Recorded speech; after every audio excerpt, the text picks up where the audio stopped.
So look at all these 7 compounds. So if doubly bonded carbons are not linked with any alkyl groups, it is called unsubstituted alkene.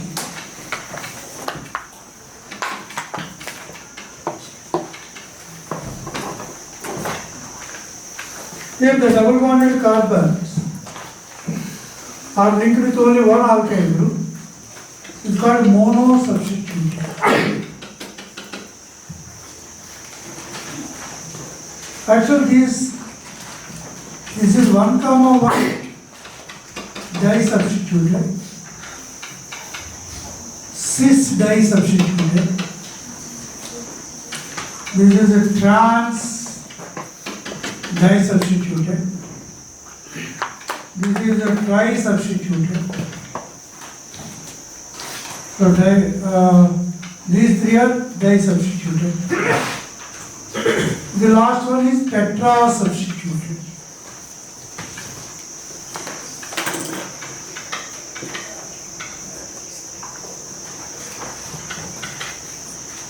Tetra-substituted. Now comparatively, more the extent of substitution, more will be the stability for the alkene. That is the first point you should know. More the extent of substitution, more will be the stability of the alkene due to 2 factors. So what are those 2 factors? Due to plus I effect and also hyperconjugation. Due to plus I effect and hyperconjugation. So among the 7 compounds which I wrote there, which is the most stable one? 7th one, because it is tetra substituted. Highest substitution. So when it is already stable, if you treat with hydrogen in the presence of nickel, any alkene when treated with hydrogen in the presence of nickel or platinum or palladium catalyst, the pi bond will break, 2 hydrogens are added. This is called hydrogenation. Hydrogenation is always exothermic because it involves 1 bond breaking, 2 bond formation. 1 weak pi bond breaks, 2 new sigma bonds are formed. So here delta H, hydrogenation or enthalpy of hydrogenation is equal to negative. Means exothermic. So since it is already stable,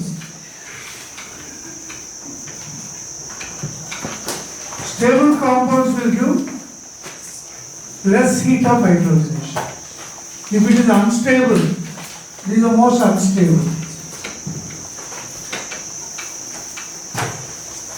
That's a more delta H hydrogenation.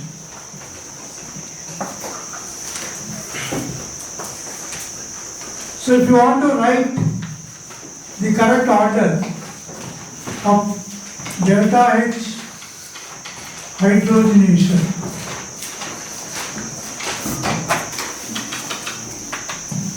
one greater than, two greater than,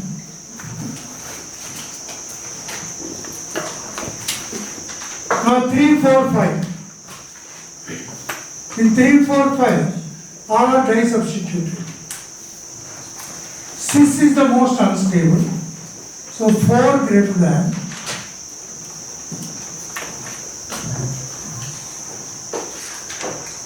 4 greater than, 5 greater than 1. Sorry, 3 greater than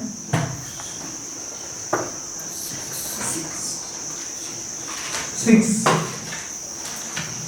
greater than 7. This is order. One is having largest or highest heat of hydrogenation because it is the most unstable. 7th is the most stable. That's why it will have the lowest heat of hydrogenation. Now you may ask me, among these three,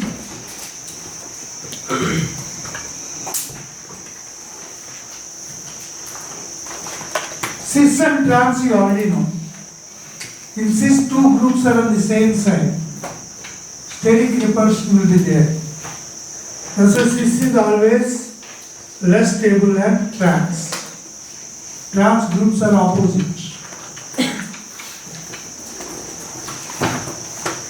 That everybody knows. But why one is two alkyl groups on the same carbon is more stable? Why one is more stable? The answer is, here between the two alkyl groups, what is the bond angle?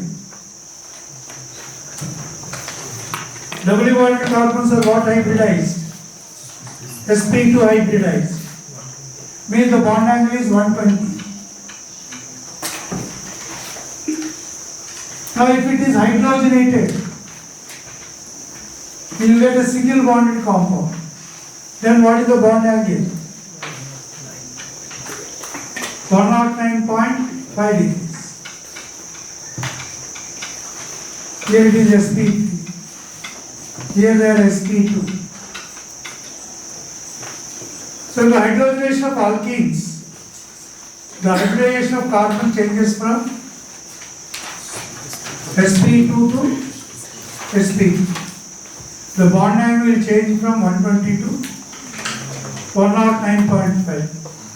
So one says at 120 my two alkyl groups are largely separated. I am more stable. If hydrogenated, my bond angle will be decreased. So the steric repulsion will be more. That's why it won't undergo easy hydrogenation.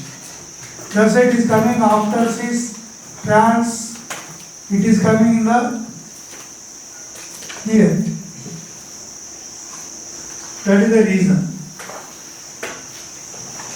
Next question.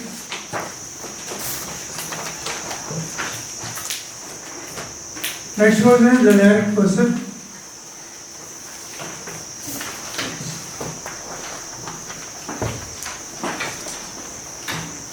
So, oxygen, sulfur, fluorine, fluorine.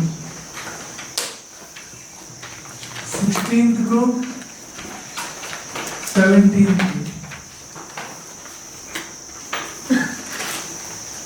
This is second period.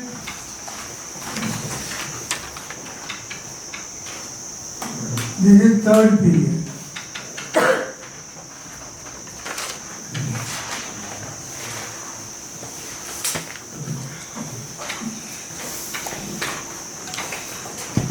So this is the scenario.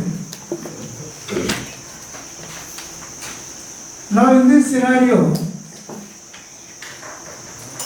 second period to third period, electron affinity increases.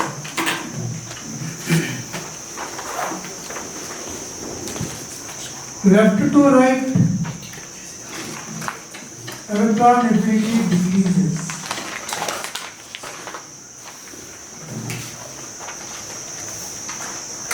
So oxygen is less than sulfur, which is less than fluorine, which is less than chlorine. When compared to oxygen, sulfur is having more. When compared to fluorine, fluorine will have more.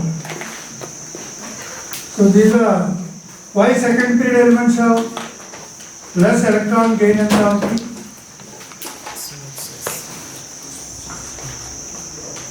Because of small sizes and inter-electronic repulsions. Next question. The enthalpy of fusion of water is 1.435. The molar entropy change for melting of ice at 0 degrees centigrade. So delta S transition is called entropy of transition is equal to delta H transition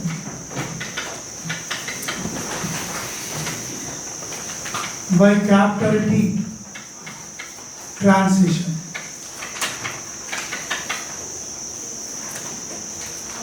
Here delta H transition is nothing but delta H, what they are giving delta H fusion. This transition is nothing but delta H fusion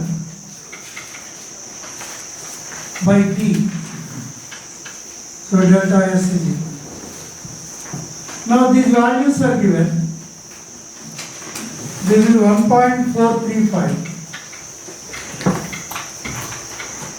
0 degrees centigrade means 273 Kelvin. This on simplification. So we have to convert it to calories. This is in kilocalories. You multiply into 10 cube. So I will write again separately. 1.435. It is 10 cube calories by 270. This gives the answer. Next question. Fructose reduced Tollens reagent due to. Actually, fructose is a ketone. C double bond O. CHOH 3 times CH2OH. So fructose is also called ketohexose.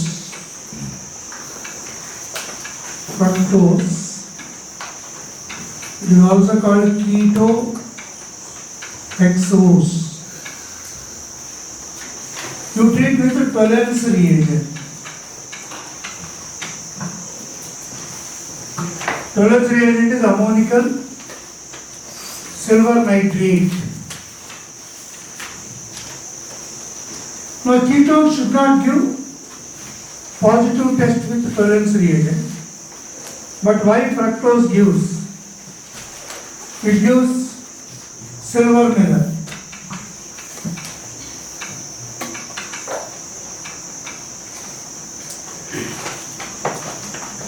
Write the reason. Though fructose is a ketone, it gives positive test.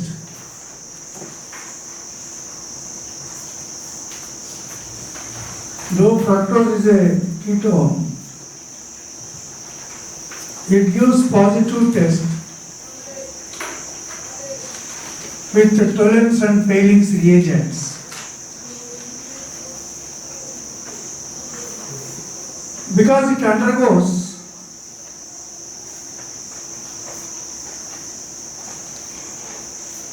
an intramolecular rearrangement.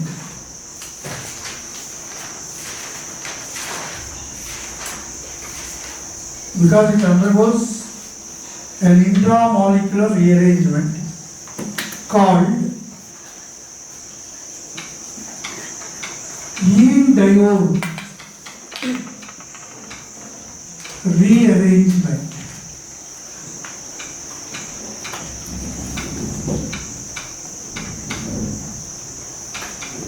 In alkaline medium,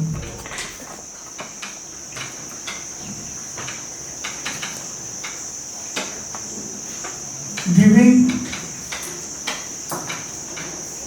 aldehyde.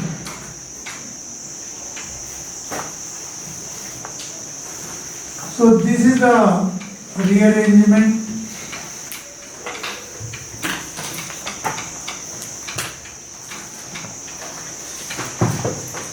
only the first two carbons we are considering. So the will remove one H plus.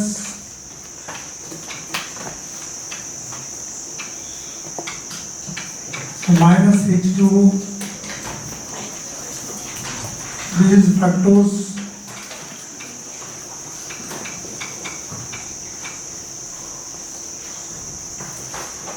So after this,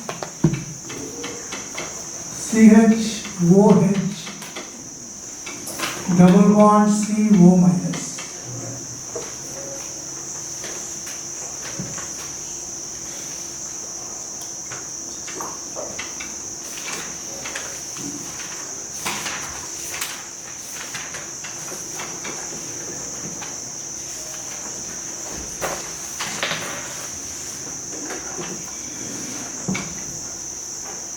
So the next step, double bond.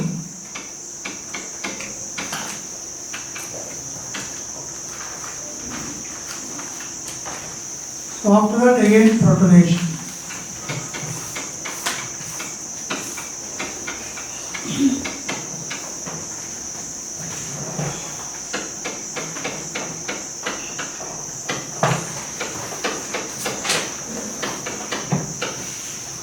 So this becomes glucose,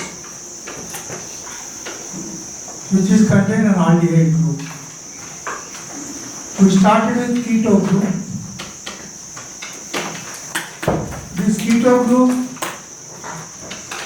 should not react with failings or tolerance reagent, but failings and tolerance reagents both are in alkaline medium. What is tolerance reagent? Ammonical silver nitrate. Ammonia is an alkali base. What is tolerance reagent? Alkaline cupric sulfate stabilized by tartrate. So both contain alkali medium. So in alkali medium, what type of internal rearrangement fructose is undergoing? Called diol. A new double bond is formed between two carbons. OH group. This also becomes OH group, diol rearrangement, and finally forms aldehyde. But actually this mechanism is not required. But what you require each students, 100% you should know, fructose undergoes or gives positive tests with the failings and tolerance reagents. Research based also they can give fructose, though fructose is a ketone, it gives positive test with tolerance and failings reagents. Reason, it undergoes a rearrangement and forms an aldehyde group. Then both are true. and R is correct explanation of assertion. That point you should know. This mechanism only to understand I hope. Next question.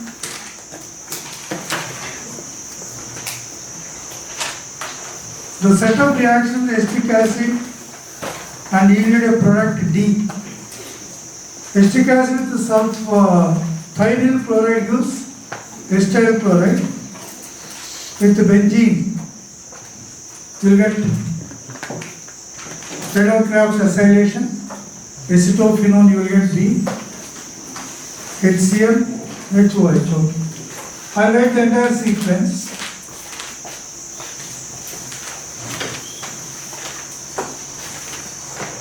First of all, you should know the properties of acetic acid.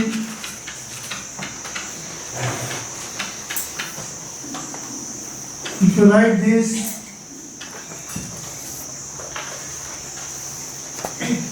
there are some properties in which H plus will participate. This is first time. Only the H plus will participate. In the second category, the entire OH group participates. That is second category.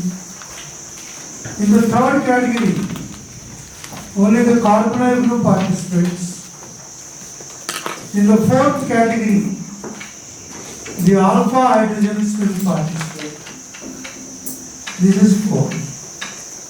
So total acetic acid properties you can categorize into 4 varieties. What are the 4 varieties? First variety, only H plus participates. Only H plus participates in the reaction.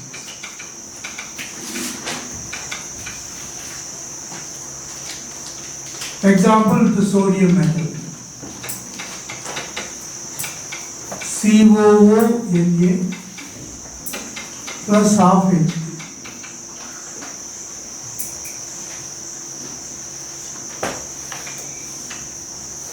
Sodium bicarbonate. CH3COONA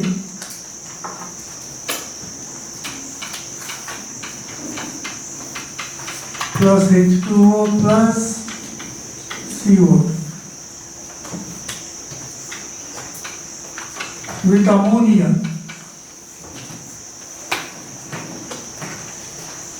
So CH3 COO ammonium ion. That's all.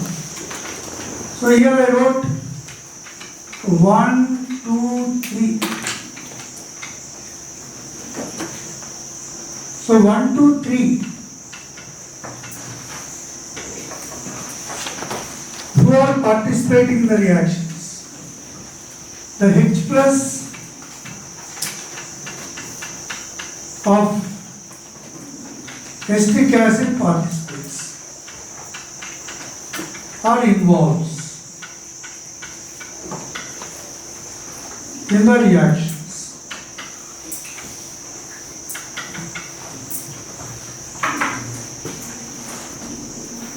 Now fourth,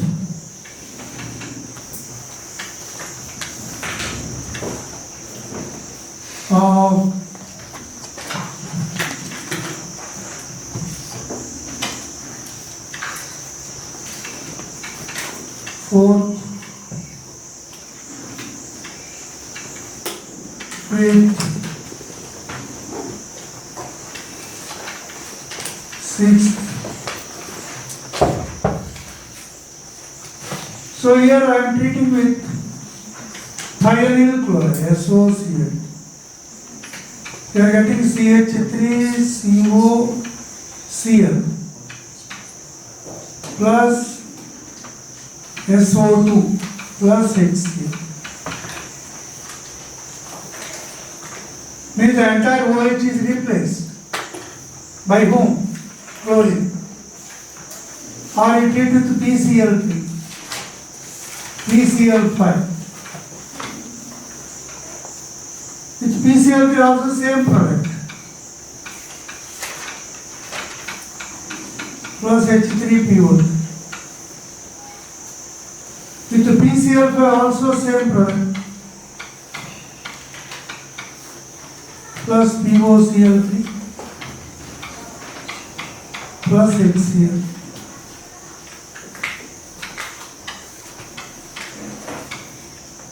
With ethyl alcohol, in the presence of concentrated H2SO4, you will get ethyl acetate, esterification reaction. So 4 to 7.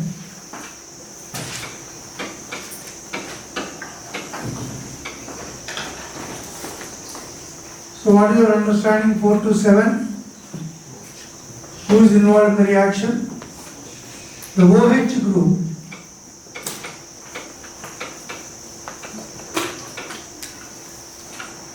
Of CH3COOH is involved.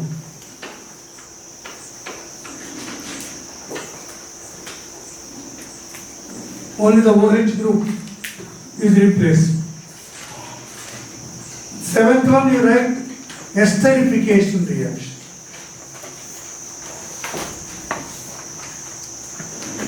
Seventh one is what? Esterification. Because you got an ester, ethyl acetate.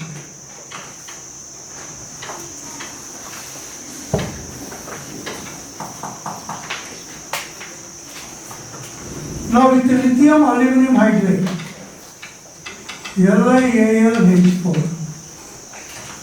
you will get ethyl alcohol.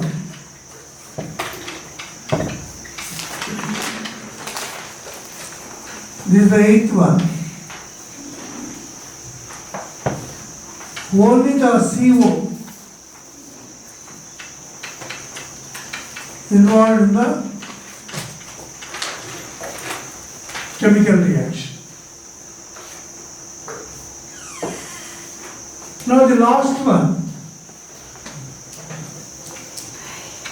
chlorine in the presence of red phosphorus. Alpha hydrogen is replaced by chlorine. Alpha H is replaced by Cl. This is called HVZ reaction.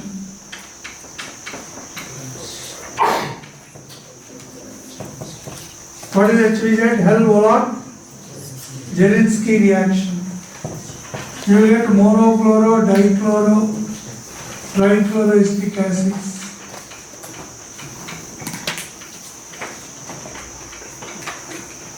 This is again react with chlorine, red phosphorus. You will get a dichloroacetic acid. Again it reacts with chlorine, red phosphorus. You will get a trichloroacetic acid.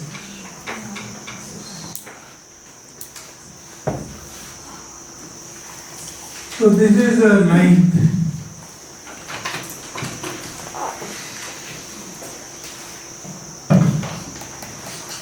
So different parts of acetic acid are involved in different reactions. But G in the presence of AlCl. So you get C6H5. COCH, acetophenone. Now this acetophenone, in the next step, benzene treated with HCl,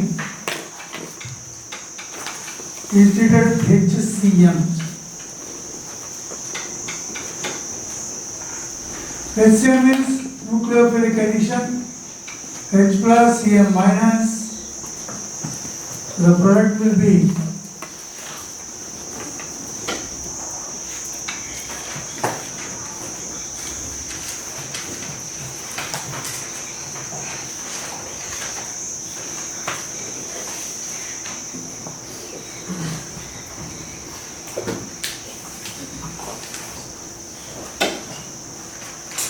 So CH3, not CH3, C6H5,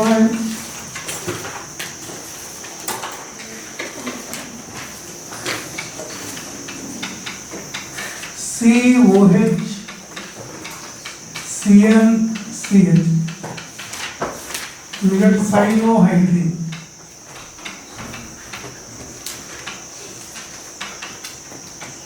This is subjected to hydrolysis. Cn become COOH.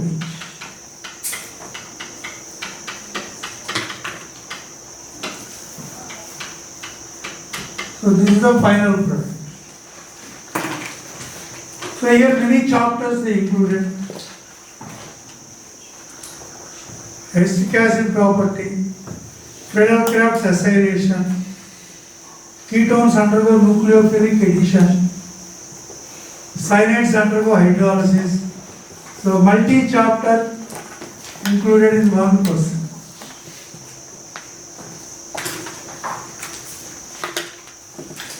So that is the one. Next one. The work done in an open vessel at 300 Kelvin and 12 grams of highly reactive dilute HCl to give FeCl2. So 2Fe plus HCl gives FeCl2 plus H. So number of moles of iron given weight is 112 by iron atomic weight 56, 2 moles, Fe. So number of moles of iron 2 moles because they are given 112 grams. So work done is equal to P delta V, that is equal to M RT, PV is equal to nRT, so delta nRT. So this I can write here. So minus 2 into R value 2 into T, how much they have given? 300 Kelvin. So this is R value. This is the number of moles. So 1200 calories. 1200 calories are 1.2 kilocalories.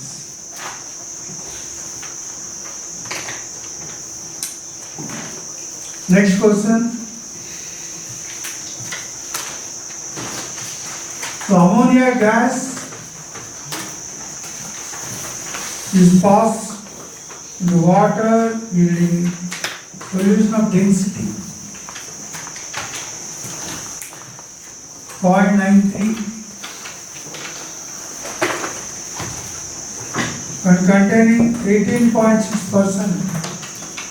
Percentage equal 18.6. So mass of NH3 per gram. So here density and percentage are known. Molarity is equal to density into percentage purity into 10 by gram molecular weight. Density 0.93 into 18.6 into 10 by gram molecular weight of ammonia 17. This is one step. In the second step, after knowing calculating molarity, we are asking weight of solute per gram. So W is equal to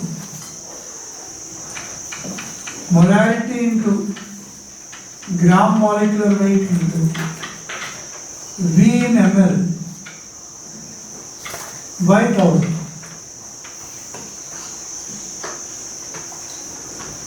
So molarity expression is already there. So 0.93 into 18.6 into 10 by 70 into gram molecular weight 70 into 1 ml they are asking by 1000. This gives the final answer. So later you simplify and check. You will get the answer. Next question.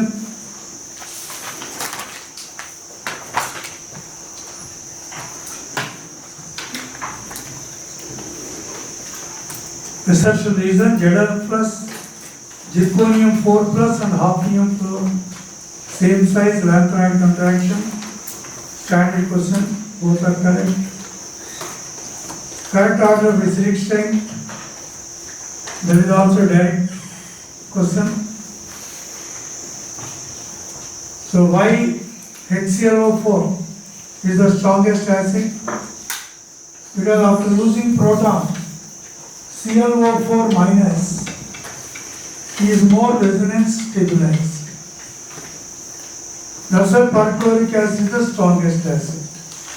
Because the conjugate base is stabilized by resonance. Next question. C double bond O NH peptide bond.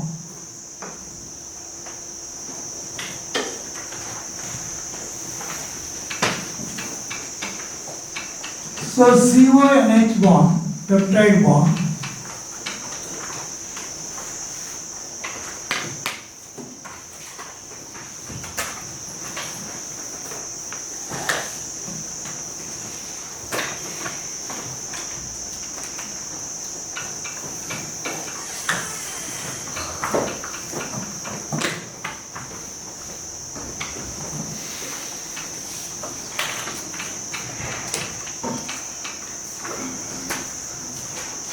Now this peptide bond has lone pair pi conjugation.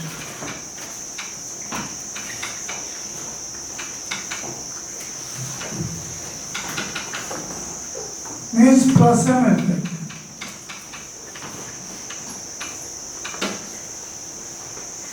Thus a partial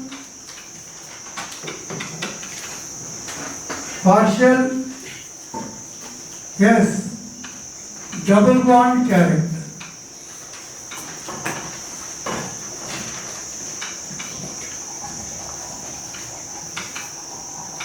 For CN bond.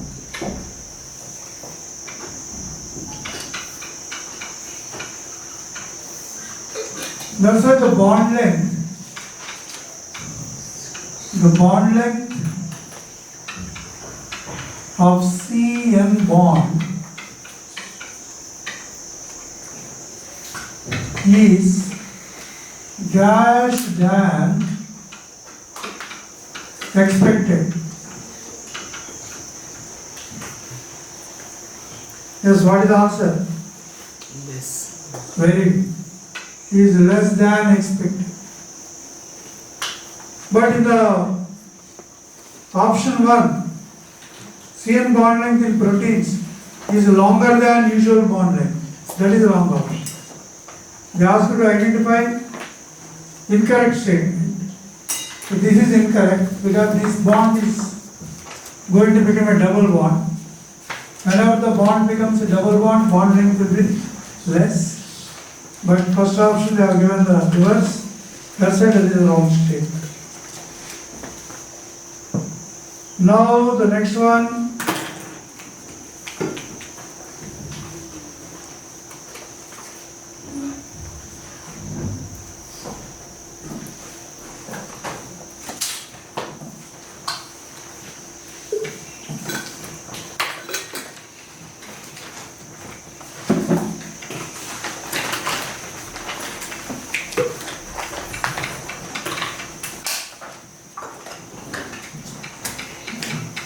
a movable piston.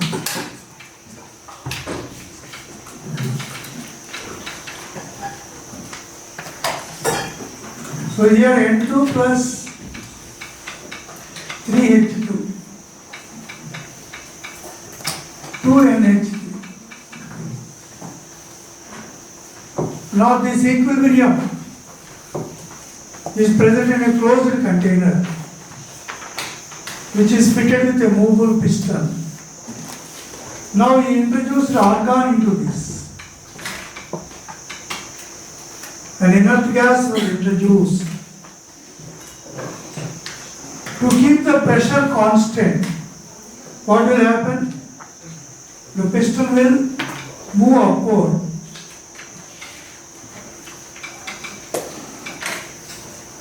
Piston move upwards.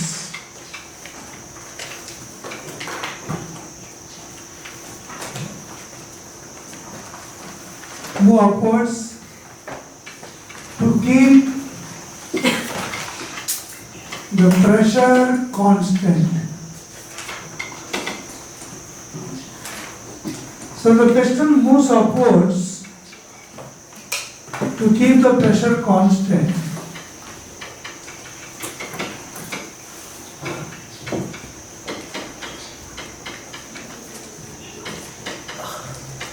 NH3.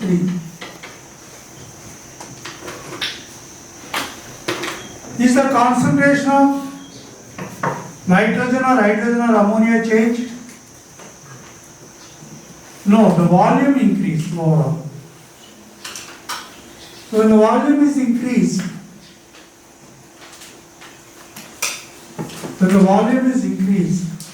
to compensate the effect of the volume, the number of moles should also increase. Number of moles are increasing in the backward direction. 4 moles, 2 moles. If the reaction moves towards forward direction, moles will decrease, volume should decrease. So to compensate the increase in volume, correspondingly the number of moles should also increase. That's why the reaction moves in the backward direction. So write the same point. With the introduction of argon, the overall volume increases.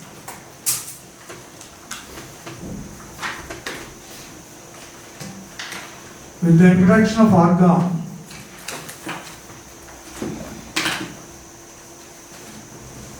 the overall volume increases. And to compensate this increase in volume,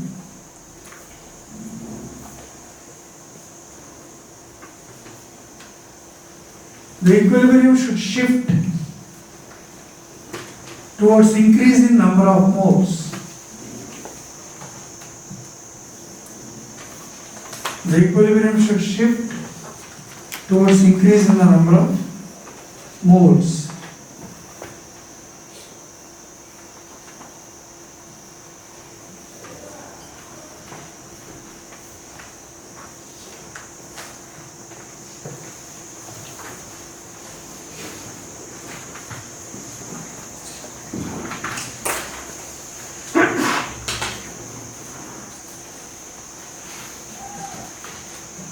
Now, Zn plus 2 electrons use Zn. E0 is equal to minus 0.76 volts. The other one is given Ag plus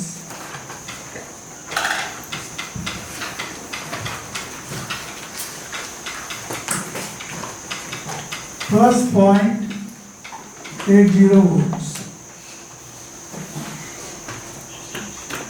Suppose zinc and silver are together present. The one which is having negative reduction potential is a better reducing agent and can reduce silver ions to silver. Means at anode,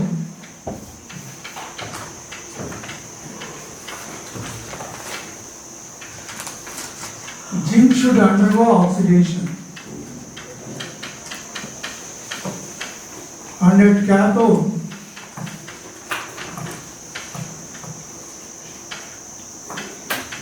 two Ag plus 2 electrons, use 2 Ag. To write the overall cell reaction, this will cancel.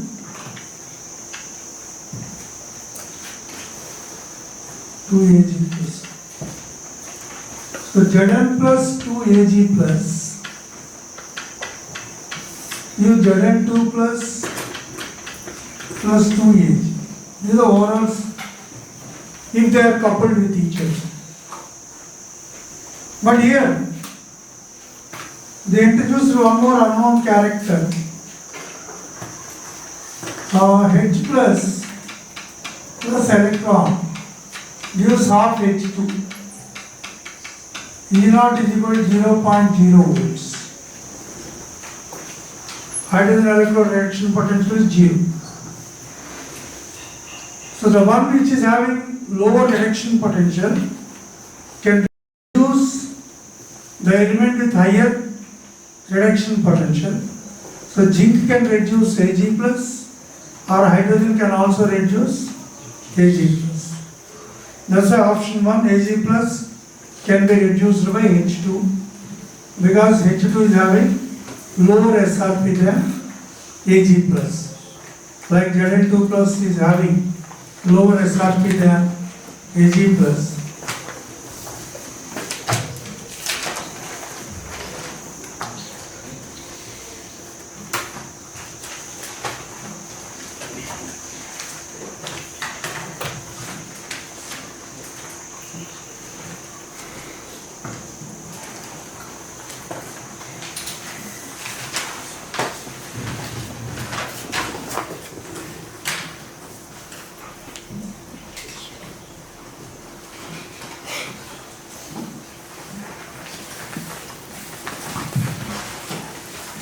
Next question. Two particles A and B are in motion. The wavelength associated with particle A is 5 into 10 power minus 8 meters. Calculate the wavelength associated with particle B. If its momentum is half of A.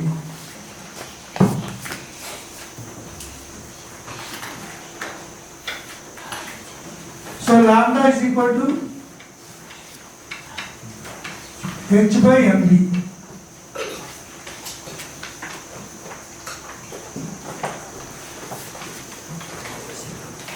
Lambda A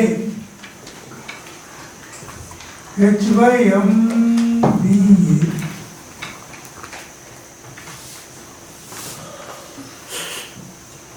lambda B H by mb.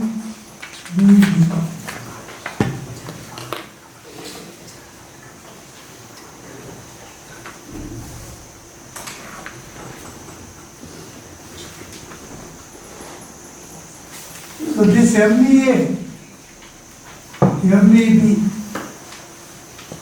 they are given the relation. So MB of A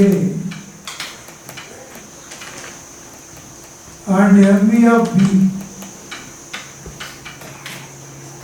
in what way they are related?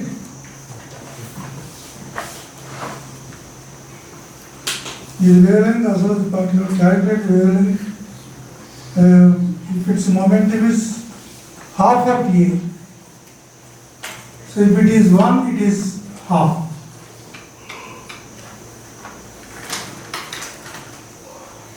And lambda A value is given.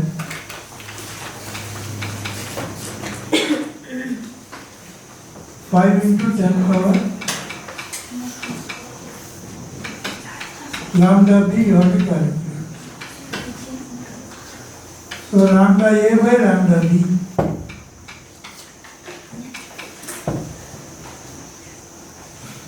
Lambda A by lambda B is equal to H cancels MVB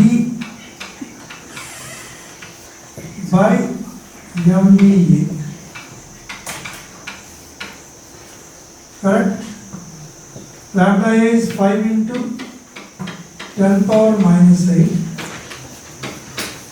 by lambda B is equal to MVB 0.5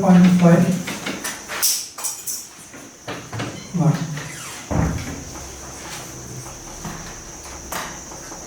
So lambda B you have to calculate.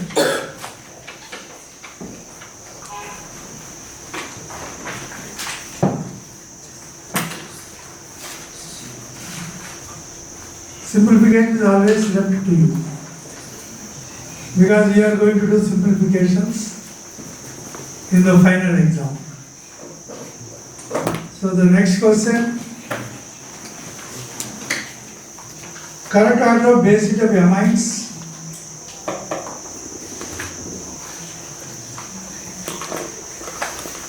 Correct order of base heat of amines, direct question, 3 to 1 ammonia. Tertiary greater than, secondary greater than.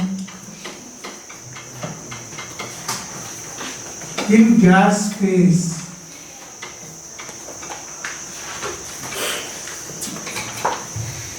in aqueous phase,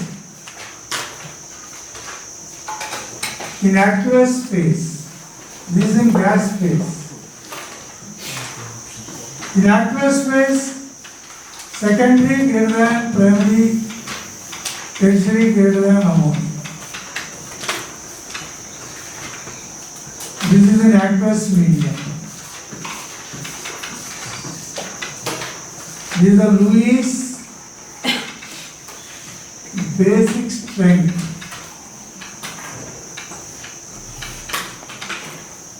Of amines.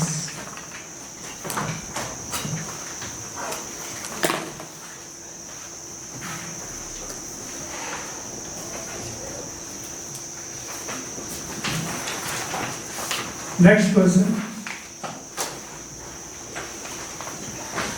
Which of the following alcohols will dehydrate most readily when treated with H2S alcohol? So the dehydration of alcohols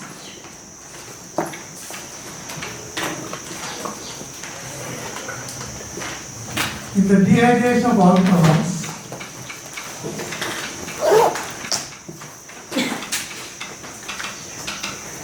the first step is the protonation of OH group. And you get a protonated alcohol.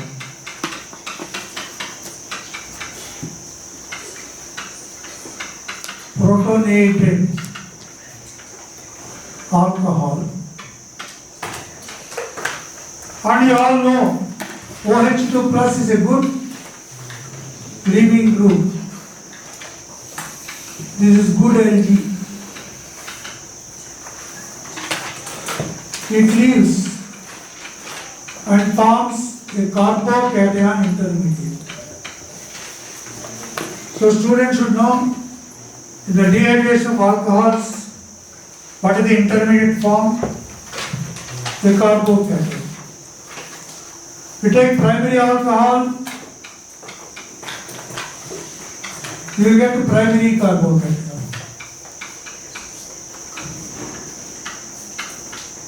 If you take secondary alcohol, secondary carbocation, tertiary alcohol, tertiary carbocation. Which carbocation is the most stable? Just say tertiary alcohols undergo dehydration fast because the intermediate form, tertiary carbocation is the most stable. First you have to write that point.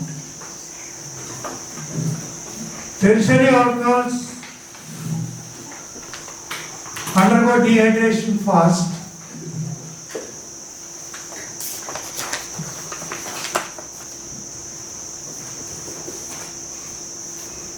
tertiary alcohols undergo dehydration fast because the formed tertiary carbocation intermediate is the most stable.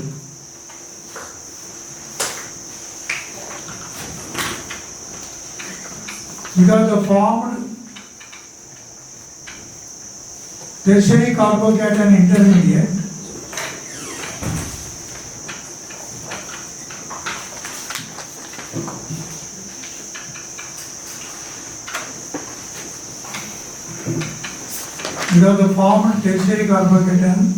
intermediate is more stable. So decreasing order of rate of dehydration of alcohols.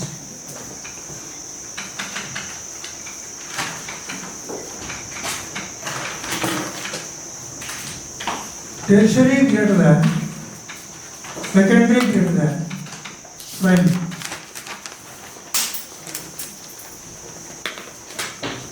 so based on that, the option tertiary alcohol in the given isopropyl dimethyl carbinol.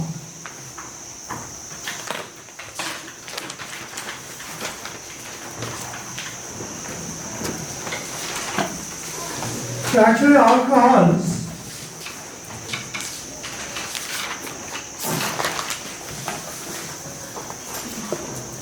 are named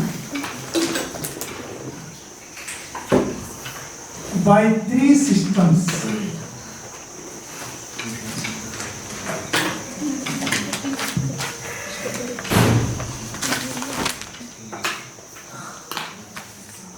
Common system,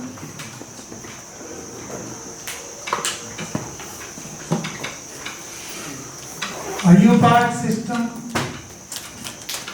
These are all of you know, both of these. And the other is last one, carbinol system.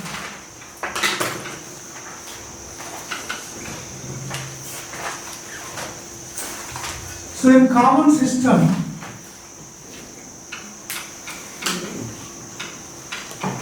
this is called methyl alcohol.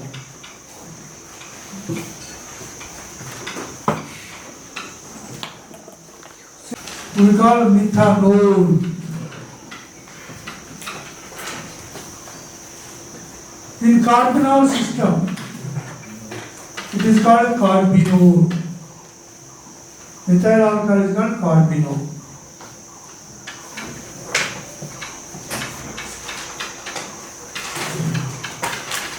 Now next one, ethyl alcohol. IUPAC, ethanol. In carbinol system, it is called methyl carbinol.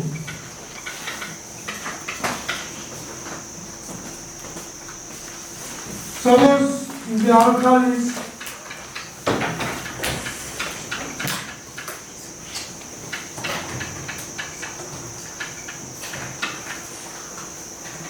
what is its name in common system? What is the name in the common system? Tertiary butyl alcohol. What is the name in IUPAC system? 2-methyl 2-propanol or 2-methyl propan 2-O. So what is in the carbinol system? 3-methyl groups are linked to carbinol. This part is carbinol. So in carbinol system, it is called a trimethyl carbinol. Generally, rarely ask carbinol system, they won't touch. But we used to teach long ago. Since NCERT is not mentioning the cardinal systems, we are also describing slowly. So option 4 is this one. Next one. KCl is used in electrolyte in solid bridge. K plus and Cl minus are isoelectronic.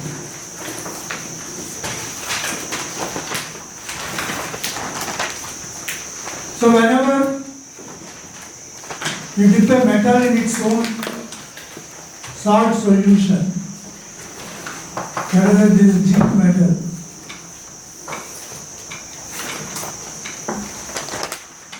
In zinc sulfate,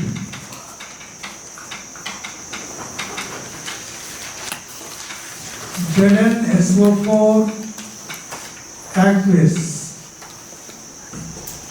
This is called a single electrode or half cell.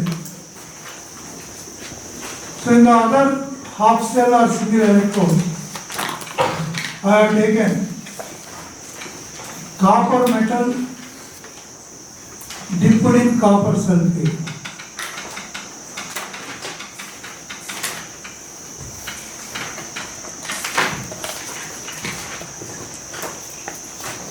So this is one half cell, this is another half cell.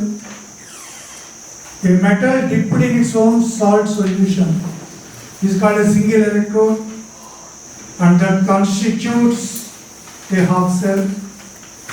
When these two half cells are connected externally by means of a wire in which a voltmeter is connected, so there is suddenly a deflection in the voltmeter and shows 1.1 volts potential difference. If this is 1 molar concentration, this is also 1 molar at 25 degrees centigrade. So externally the two metal rods or metal plates are connected by a wire. So the reason here zinc undergoes oxidation into Zn2 plus 2 electrons. The set is called oxidation half reaction or oxidation half cell.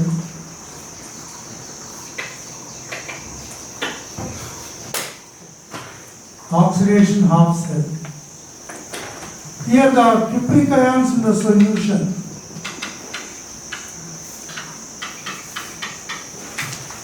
and undergo copper. That's why this is reduction half cell. As more and more electrons are accumulated on the zinc plate, because zinc is losing electrons, electrons are left on the plate. This is an electron rich plate. This is oxidation. Oxidation occurs at anode. This is anodic half cell. Reduction occurs at cathode. This is cathodic half cell. Because reduction is taking place. Addition of electrons is reduction. Loss of electrons is oxidation. But here the anode in which oxidation is taking place is given negative sign. Generally anode is given positive sign. But in the electrochemical cells, anode is given negative sign. Because electrons are accumulated on the plate, this is full of negative charge. That side is given negative sign. And these electrons will travel through the external wire and reach the upper electrode. So the current flows in the opposite direction. Wherever the electrons are, this is the electron flow direction, this is current flow direction. But after some time, though it shows a deflection in the voltmeter, suddenly the voltage drops and becomes 0. Because after some time, the copper ions in the solution become copper and deposited at the plate. Here more zinc ions will come into the solution from metal plate. The accumulation of charges will happen. When copper ions are reduced at copper, who are left in this? Sulfate ions are left here. Full sulfate ions.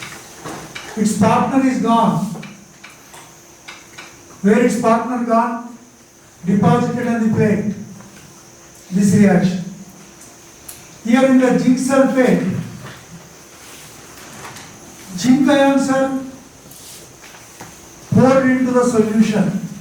So here positive charge is accumulated. Here which charge is accumulated?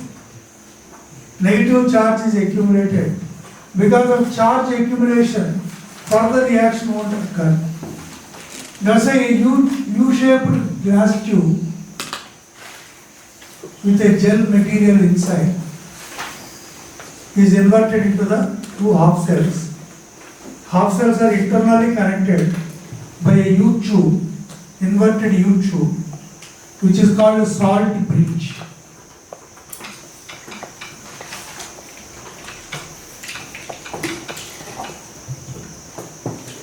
Salt bridge to prevent the accumulation of charges. Now the salt bridge contains KCl in agar-agar gel.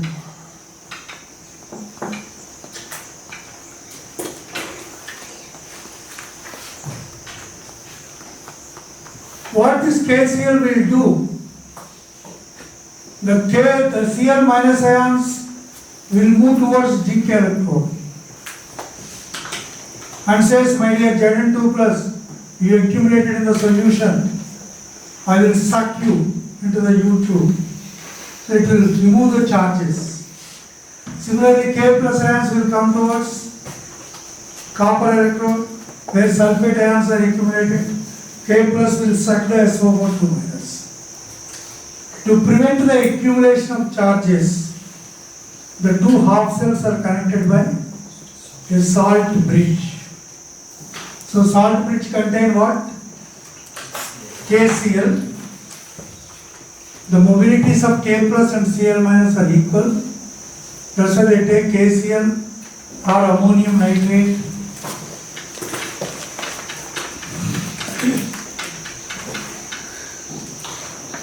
In a gel called agar-agar gel. So this is the role of salt bridge in electrochemical cells. So what is the role of salt bridge in electrochemical cells? To prevent the accumulation of charges.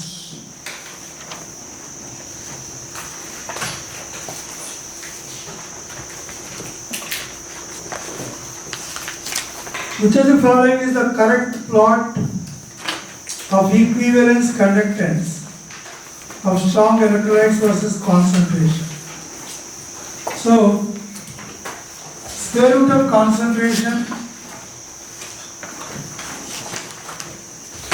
versus equivalent conductance, lambda equivalent conductance. If the graph is plotted, you get a graph like this. This indicates as the concentration decreases,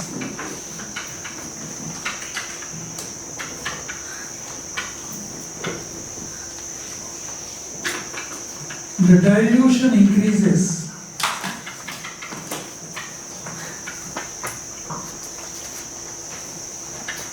Lambda equivalent conductance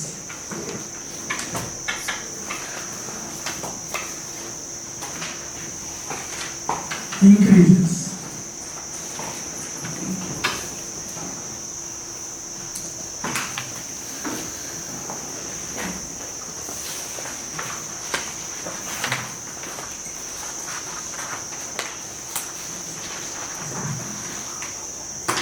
Reason.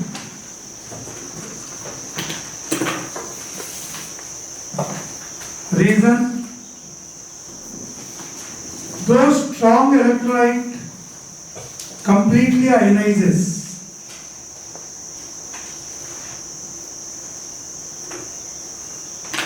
Those strong electrolyte completely ionizes even at a moderate dilution.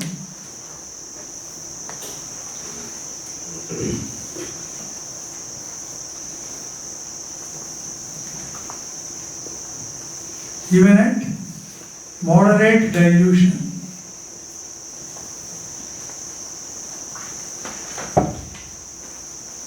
With increase in dilution, the distance between the ions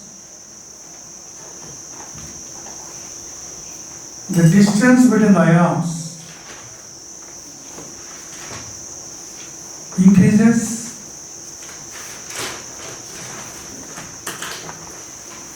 and thereby electrostatic forces of attraction decreases. And thereby electrostatic force of attraction decreases.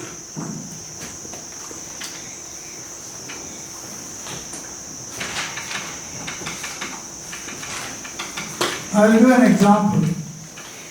NaCl is strong electrolyte.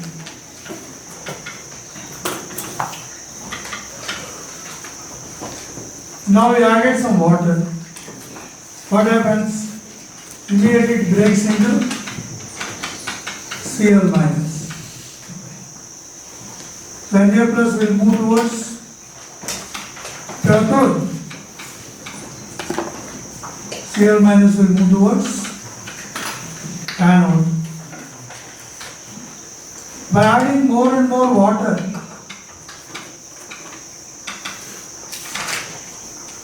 means you are increasing dilution.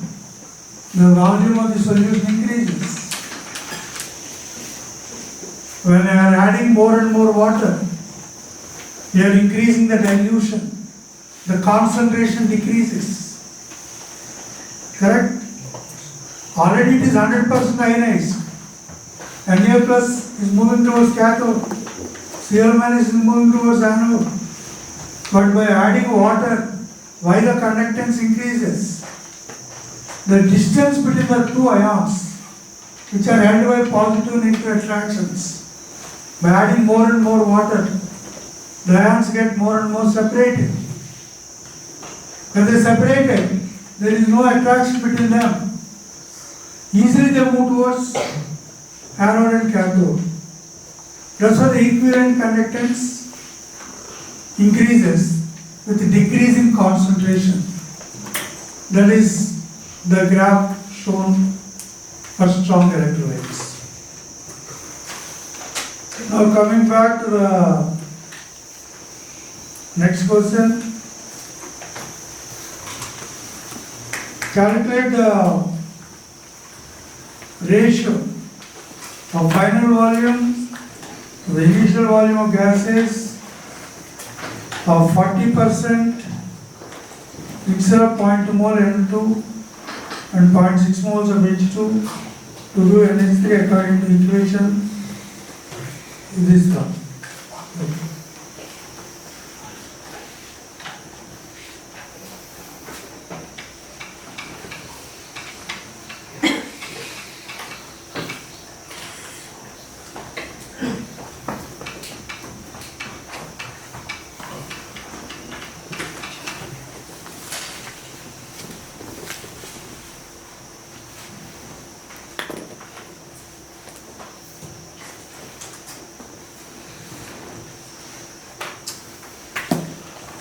40%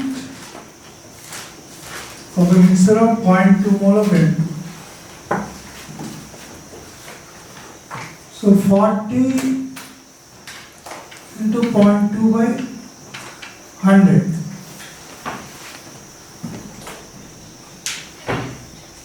And 40 into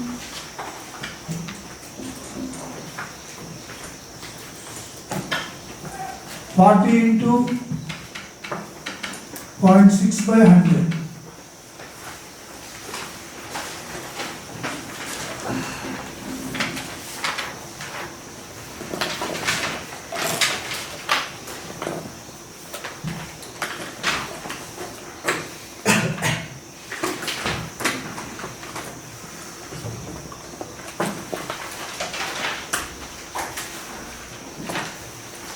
So this becomes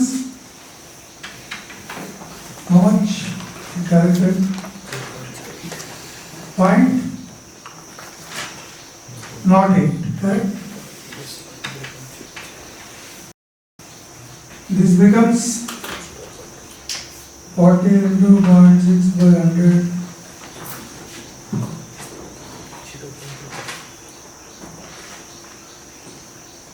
point. Simplify this. 0.24. Yes. 0.24.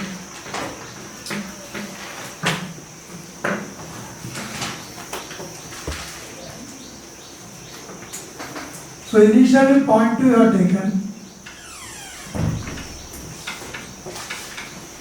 minus 0.08 reacts, how much left?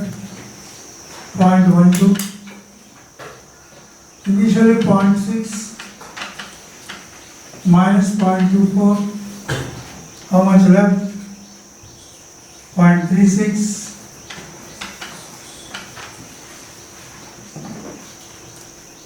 So ammonia formed is 0.16.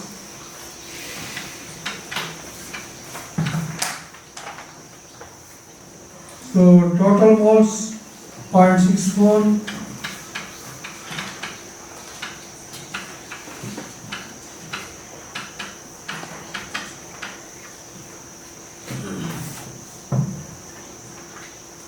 Total initial moles 0.8.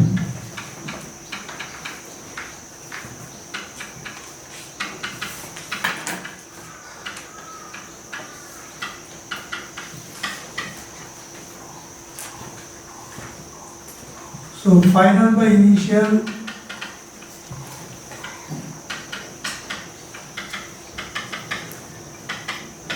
0.64 by 0.8,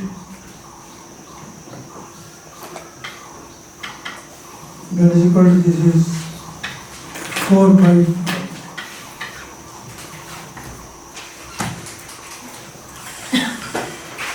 So the next one, which of the following statements is incorrect? The entropy of an isolated system increases in an irreversible process. The entropy of an isolated system increases. Correct? The entropy of an isolated system remains unchanged in a reversible process. Correct? Entropy can never decrease. The sum of delta system plus delta surroundings is always positive actually. Negative, that is wrong.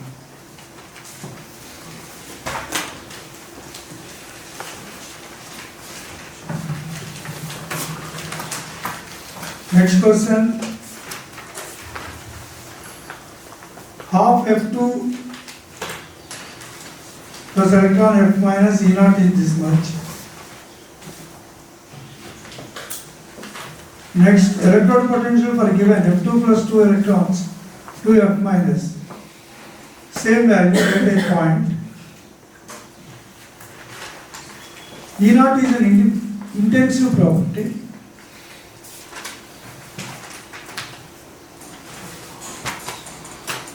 E naught is intensive property and is independent of initial concentrations.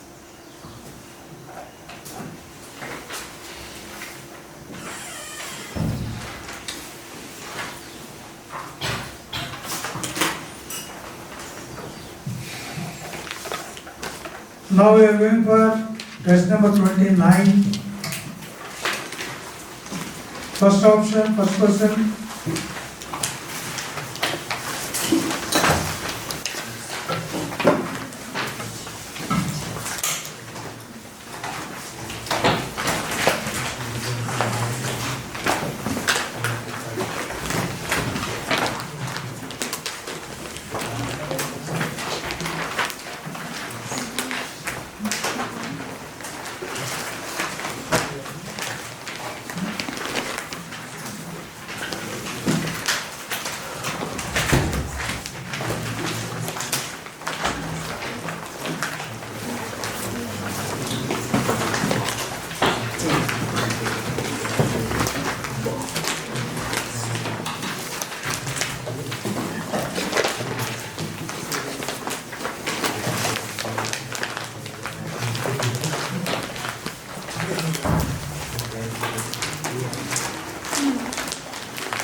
Ready?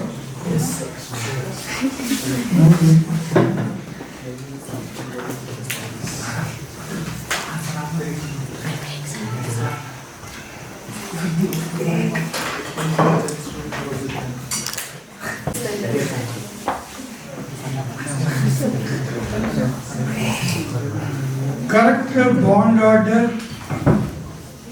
of the following species. So this we have many times discussed. So go to 2 plus, what is the bond order? 2.5. O2 plus is 2.5. O2 2 plus is 3. Greater than O2 plus 2.5. O2 minus 1.5.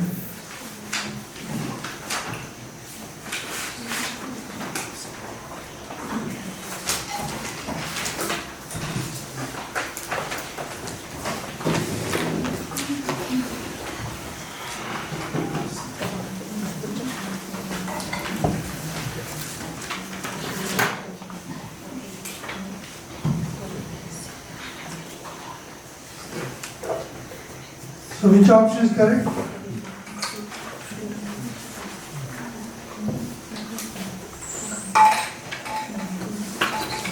O2 minus superoxide ion.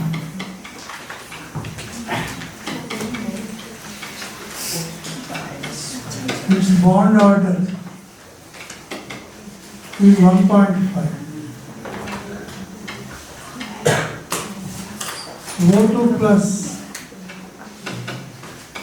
2.5.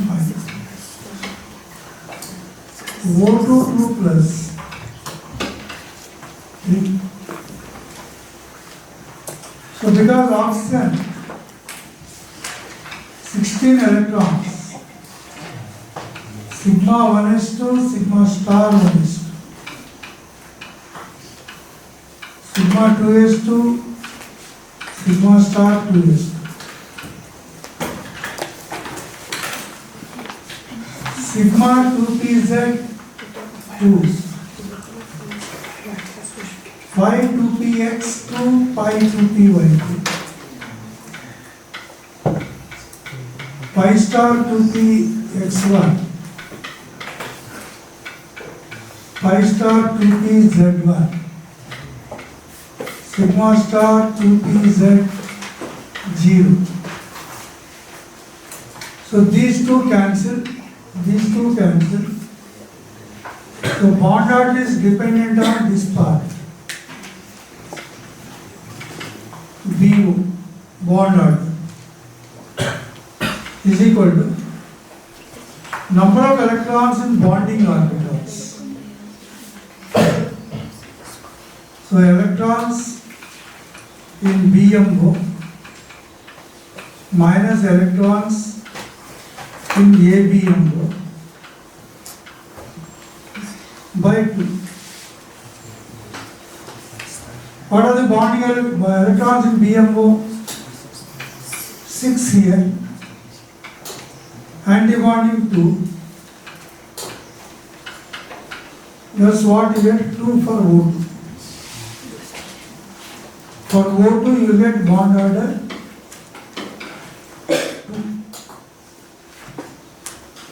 Suppose O2 plus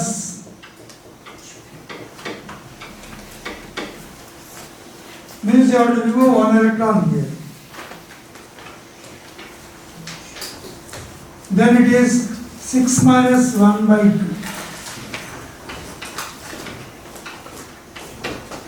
2.2.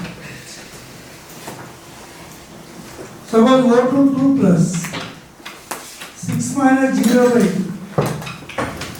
That's how we are getting 3. So the bond order they are asking O2 minus is less than O2 plus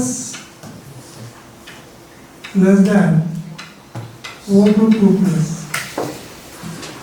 This is the bond order.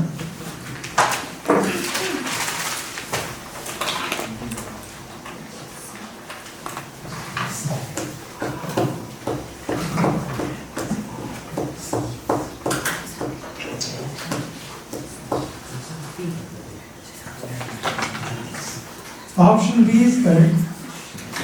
Key is given as C. That's wrong. Key mistake.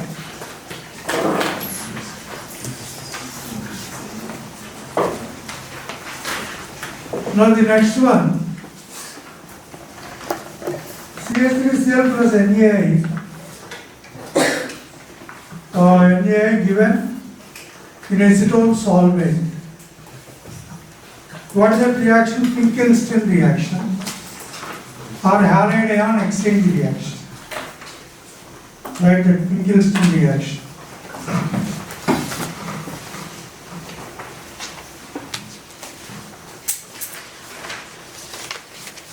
Next question is also direct. Next question, W is equal to minus P delta V.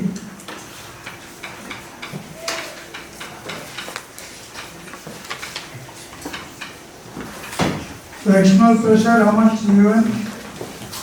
2.5 into delta V, 4.5 minus 2.5.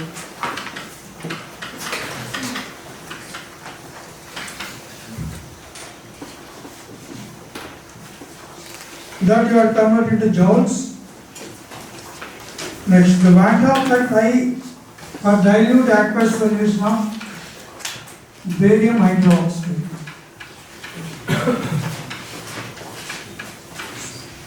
Barium 2 plus 2 OH minus. Total 3 ions.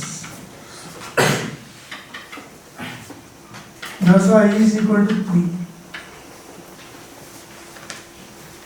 For strong electrolytes with dilute solutions, whatever the number of ions formed, that is Van Hoff factor. Write some more points related to Van Hoff factor.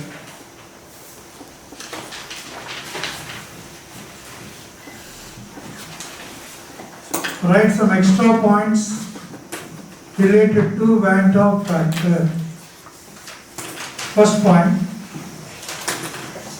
Van Hoff factor is a measure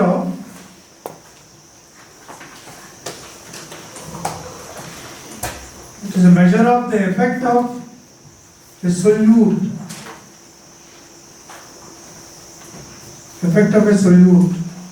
on the colligative properties of solution.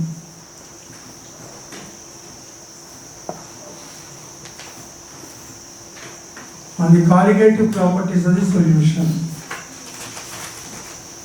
Point number 2. It is defined as the ratio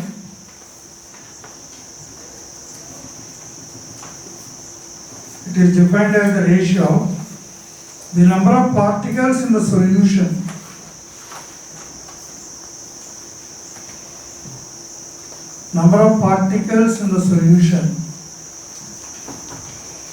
to the number of formula units dissolved.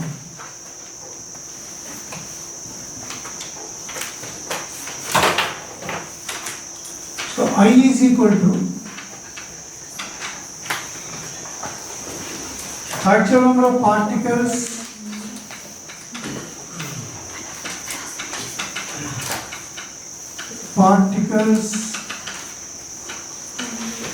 in the solution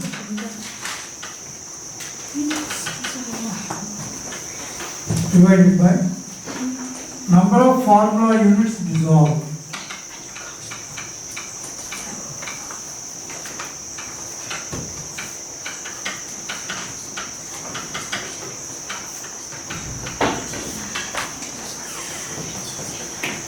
Next point. For non-electrolytes like glucose, sucrose, urea, for non-electrolytes,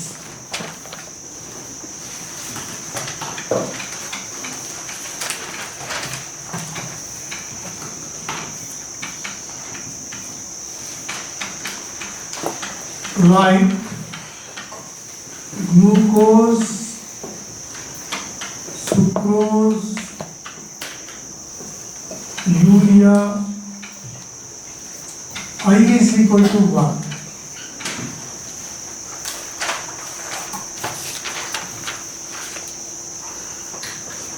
Next, for electrolytes,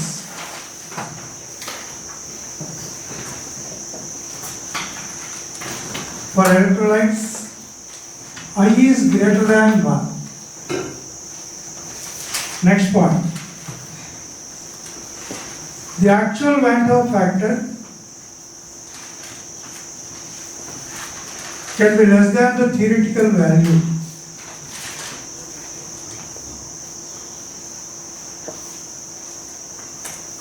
The actual Van Hoff factor can be less than the theoretical value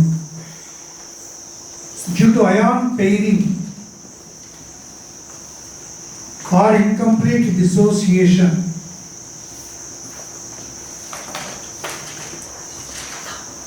Due to ion pairing or incomplete dissociation at higher concentrations.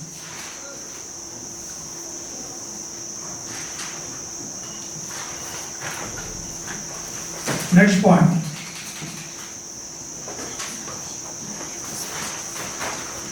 For strong electrolytes,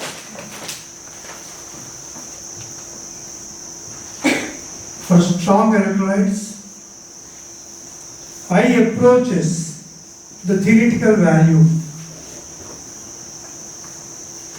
at infinite dilution.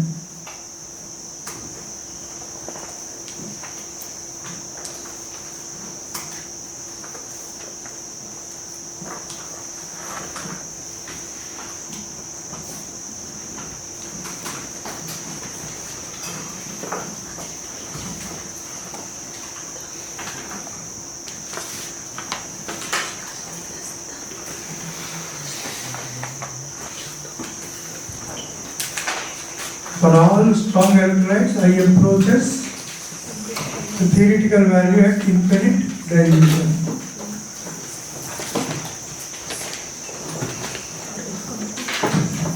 Let us consider one more of electrolyte that dissociates into M ions.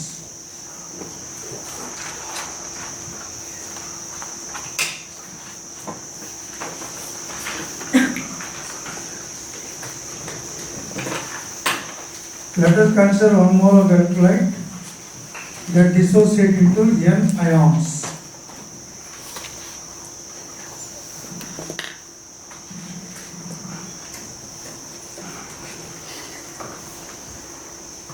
From 1 mole, next point, alpha moles dissociates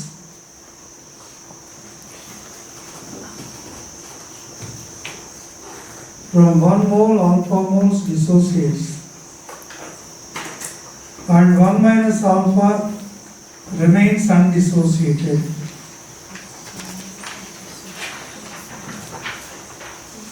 Next point,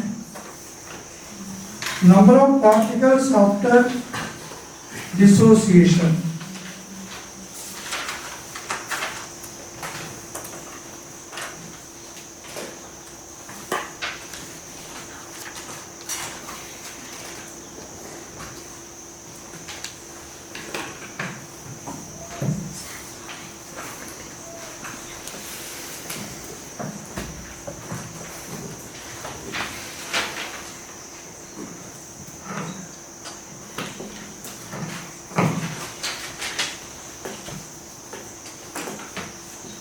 Number of particles after dissociation.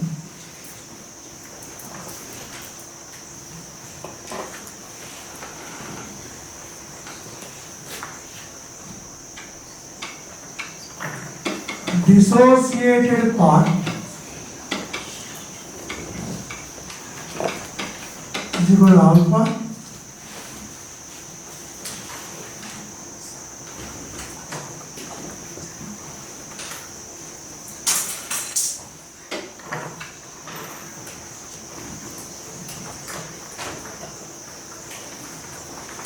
and alpha moles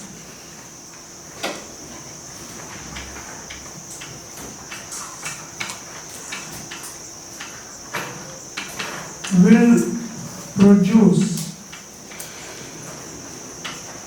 n into alpha particles.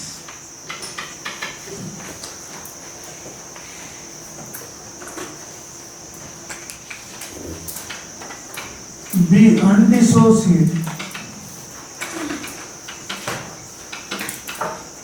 is equal to 1 minus alpha. So total number of particles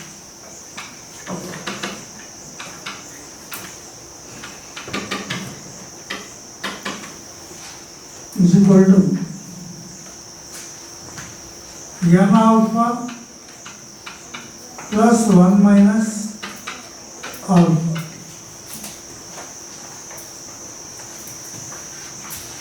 So Van 't Hoff factor I is equal to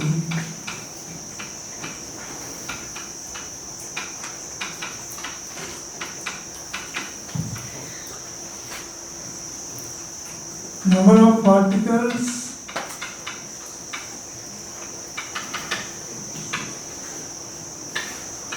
dissociated by number of formula units taken is equal to n alpha plus 1 minus alpha by 1. This is I.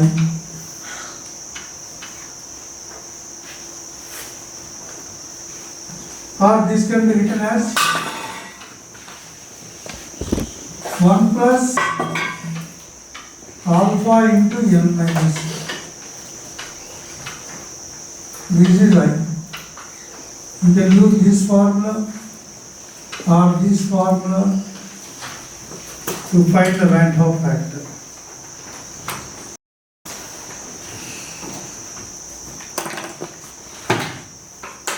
Example, for NaCl,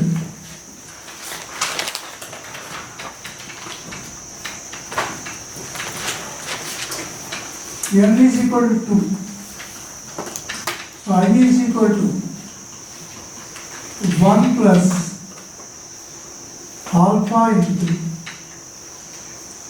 n minus 1, 2 minus 1.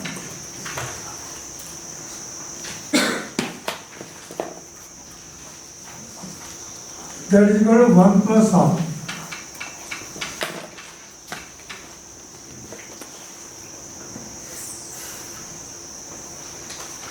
Here alpha is equal to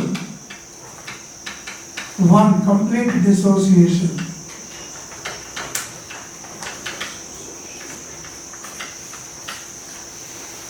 Therefore, I is equal to 1 plus 1, that is equal to 2.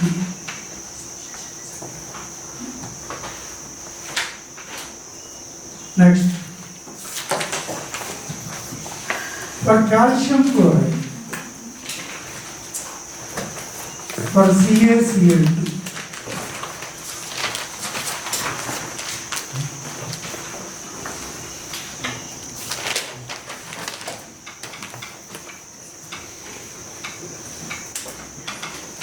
n is equal to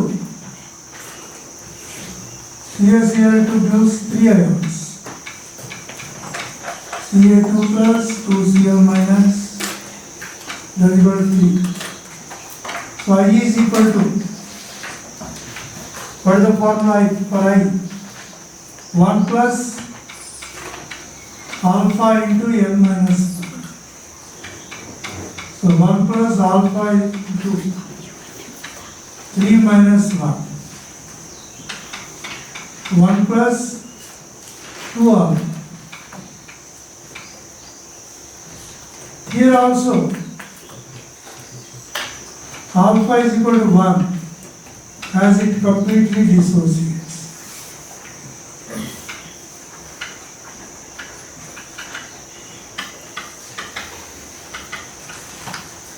Therefore, I is equal to 1 plus 2 into 1, that is equal to 3.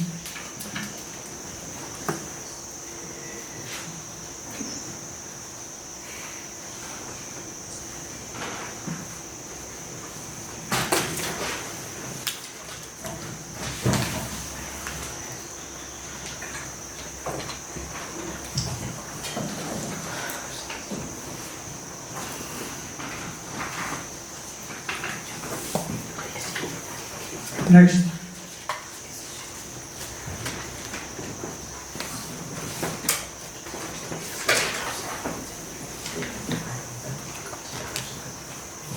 The theoretical Van der factor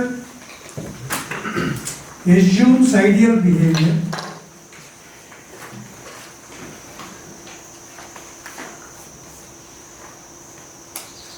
The theoretical Van der factor assumes ideal behavior. In real solutions,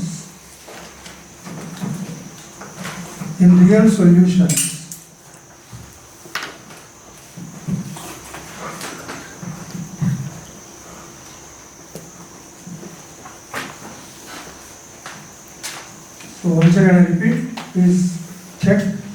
The theoretical Van der factor assumes ideal behavior. Next comma. In real solutions, ion pairing can occur. Ion pairing can occur, causing the actual value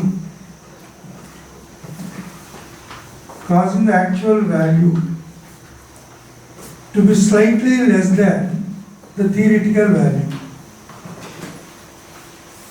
Slightly less than the theoretical value. So I is equal to observed colligative property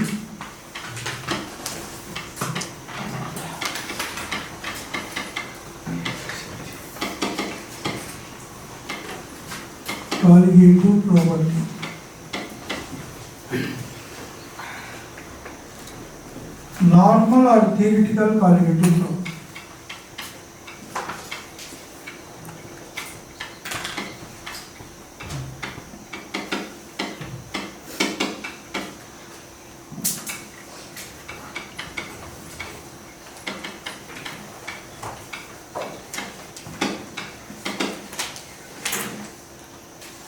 Or I is equal to normal molar mass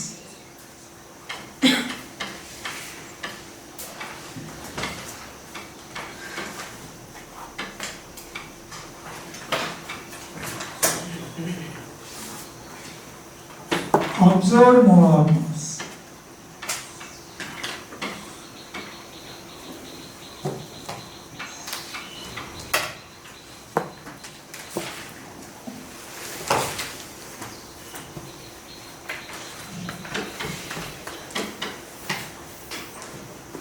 The actual number of particles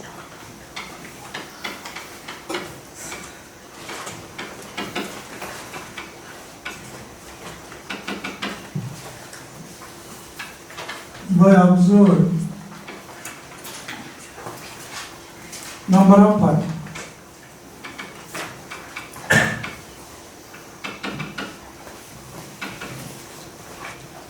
So actually we have taken more time to discuss only one point, because so far we have not touched this Van der factor. So Van der factor I is a ratio of different expressions. In the beginning of today's Van der factor, we mentioned it is a ratio of actual number of particles by number of formula units. Number of formula units dissolved in the solution. So suppose if it is NaCl, it gives 2 ions, Na plus Cl minus. So numerator 2 ions by number of formula units dissolved is 1 NaCl. So 2 by 1, I is equal to 2. Like that, different ways to express Van der factor. So all we should know. So anything can be utilized at any point of time.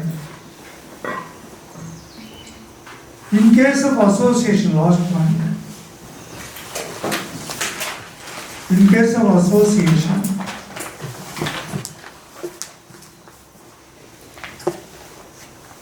Van der factor I is equal to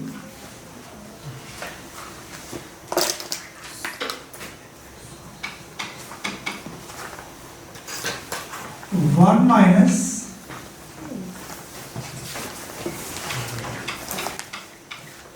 one by n into alpha. Example, in dimerization,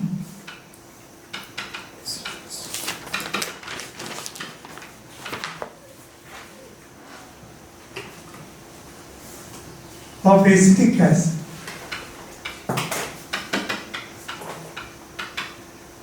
this we already discussed. In hydrogen bond also we discussed. Two acetic acid molecules will undergo dimerization. Due to intermolecular hydrogen bonds, it is called a dimer. So in the dimerization of acetic acid, so 2CH3COOH, CH3COOH twice. So I is equal to 1 minus 1 by 2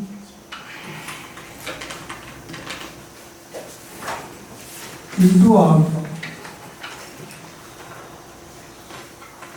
That is equal to 1 minus alpha by 2.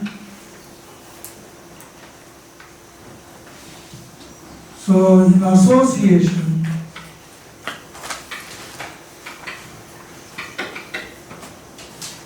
I is less than 1.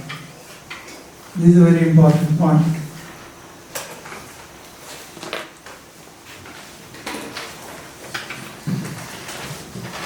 Next question.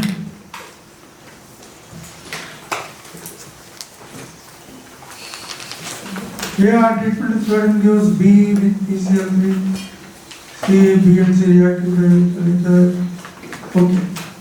To answer this question, so students should know about all the properties of alcohol.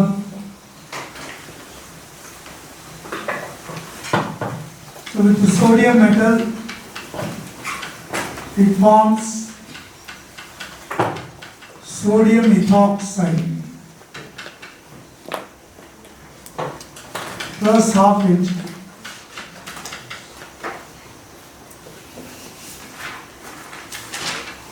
With HCl, ZnCl2 heat, you get ethyl chloride. With PCl3 also you get ethyl chloride.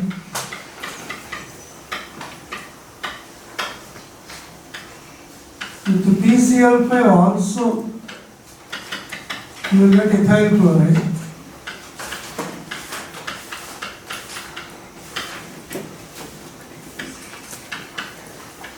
With the thionyl chloride,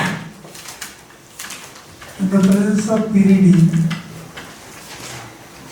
also you get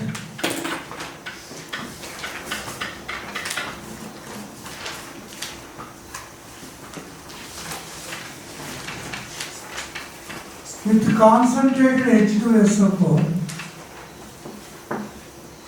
you have three properties at three different temperatures. At 100 to 110, with acidified dichromate, Na2Cr2O7, H2SO4. You will get aldehyde first, which further oxidizes to give acid.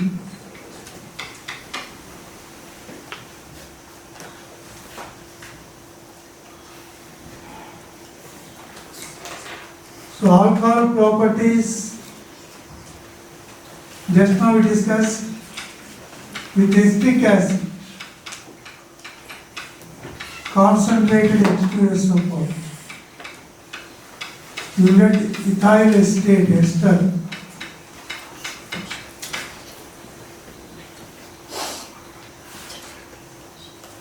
So this every point should be in your mind so that easily you can recall anything.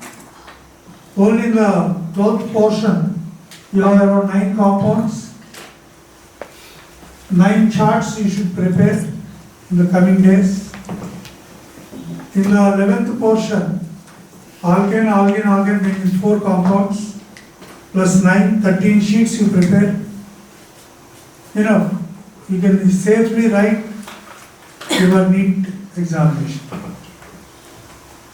Hardly one day effort. But every day you have to look at it. Because memory recall. Because in this question, they treated with sodium methoxide, sodium metal, they got some A, they treated with PCl3, they got B, A and B again they got, that is ether, Williamson synthesis. So CH3 or CH5ONA, any alcohol plus methyl chloride, NaCl, you will get dimethyl ether or diethyl ether, Williamson synthesis.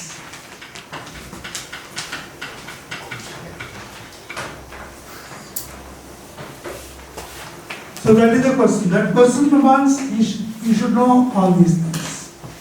Then only can attribute this is A, this is B, these two react to give C, all are interconnected.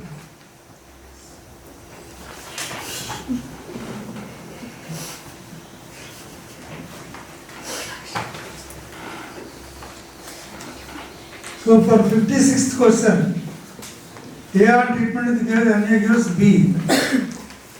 ECl by C. B and C give diethyl ether. A, B, C. So ethyl alcohol, ethoxide, yes. Reaction of tertiary butyl bromide with sodium methoxide. Tertiary butyl bromide.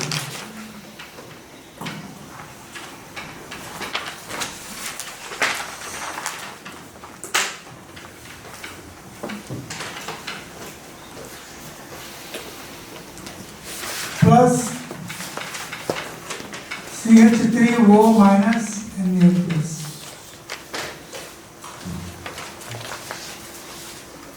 So it can't go and attack here because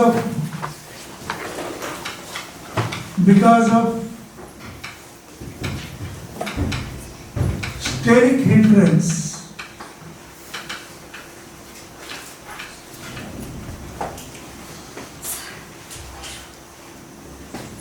Nucleophilic substitution is not possible. Nucleophilic substitution is not possible.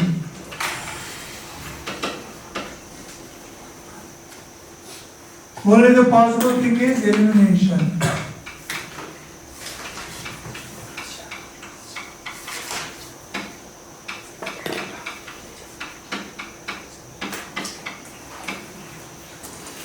Now the ethoxide ion we will remove this alpha hydrogen, Br will be eliminated. So the product will be isobutene.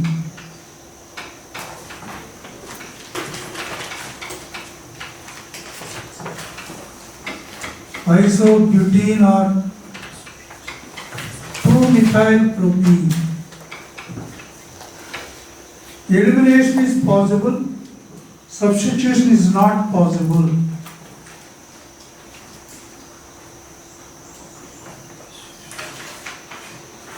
Next is direct question, SP hybridization.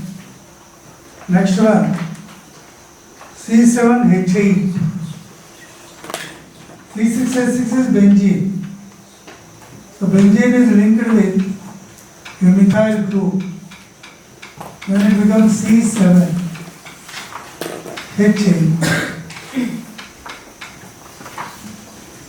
Toluene. Now this toluene is treated with chlorine. How many chlorines?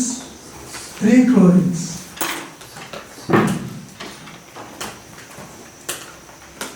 So all the 3 hydrogens are replaced by chlorines. You will get benzo trichloride.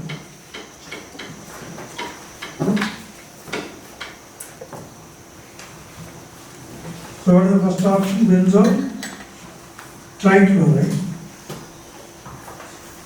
This benzo trichloride is treated with bromine in the presence of iron. This is EAS, electrophilic aromatic substitution. So in the EAS, this is strongly electron withdrawing, meta-directing. That's why the bromine will come to the meta position.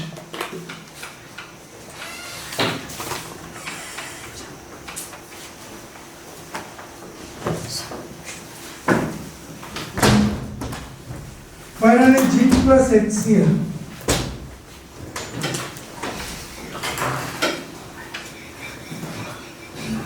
Final G plus HCl.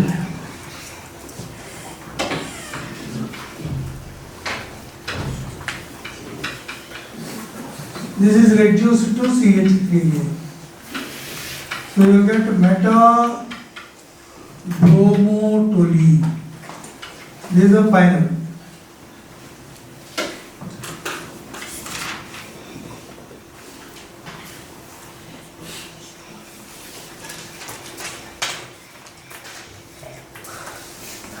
That is the sequence.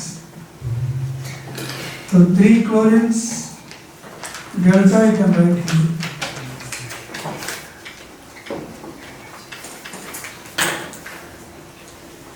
So benzo trichloride, which is meta-directing group. This is meta-directing.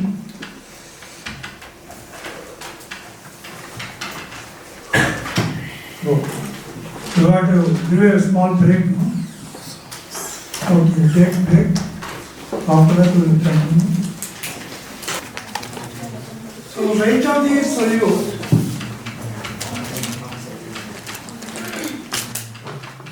gram molecular weight into V ml by hour.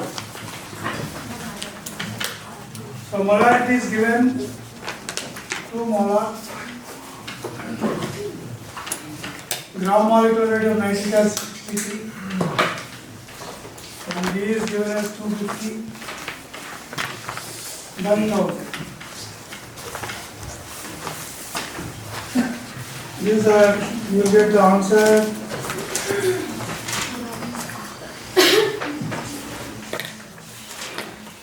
This many grams. Now 70% purity is given. Means 70 grams HNO3 is present in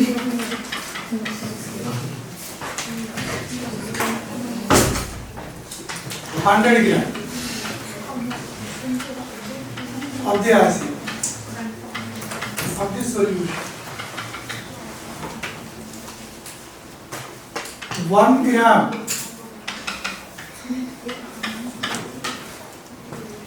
so 100 by 70 gram.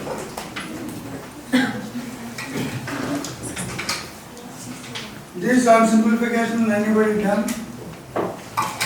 you get 31.5 grams.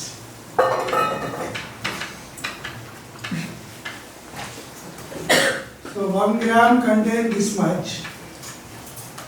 31.5 gram contain how much?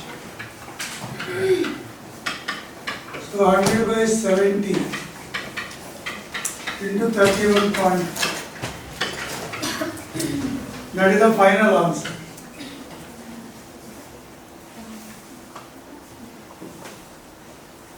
This gives 45 grams.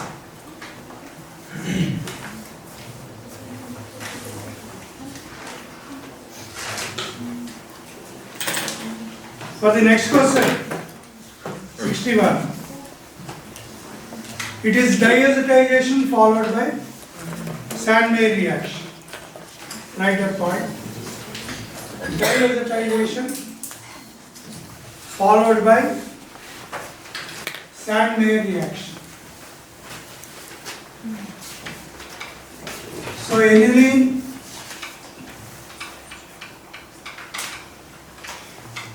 NaNO2 plus HCl 0 to 5 degrees centigrade,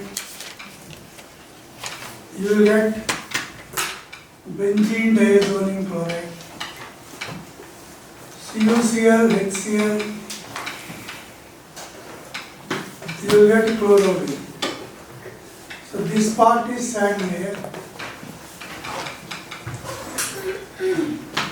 This part is diazotization.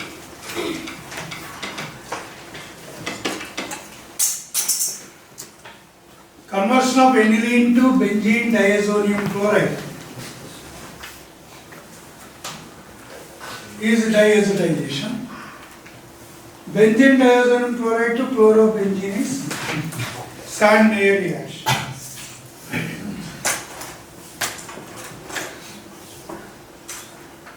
When vapors of secondary alcohol are heated, that is direct question again. So secondary alcohol R2CHOH.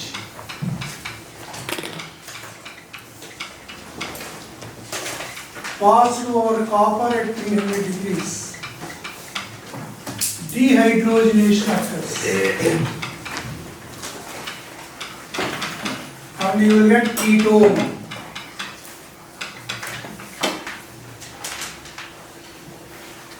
So secondary alcohols and dehydrogenation give ketones. Next question. Tautomerism is shown by. So tautomerism is shown by enols and nitro compounds. So here we have a nitro compound CH2 NO2.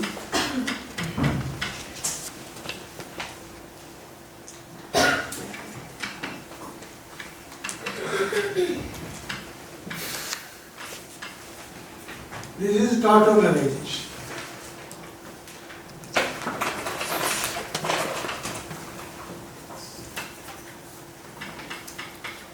Double bond NOH.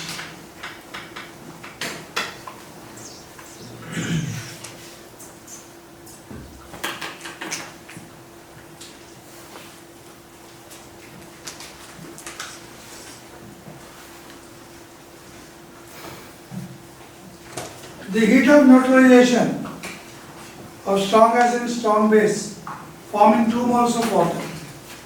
For 1 mole, it is always, for 1 mole of H2, it is always 13.7 kilocalorie mole inverse or 57.3 kilojoule mole inverse. For 2 moles, 2 into 13.7 or 2 into 57. This part is already there in our notes. We discussed already. Which of the following is correct? Option for free expansion of ideal gas. Free expansion of ideal gas, everything is 0. Adiabatic Q is equal to 0. delta T is equal to 0, W is equal to 0. The correct order of energy of difference between adjacent levels of hydrogen atom. So hydrogen atom E2 minus E1 is equal to H nu. E2 is minus 13.6 into Z square m to the power 4 by n square x square. So 1 square by 2 square. Minus E1.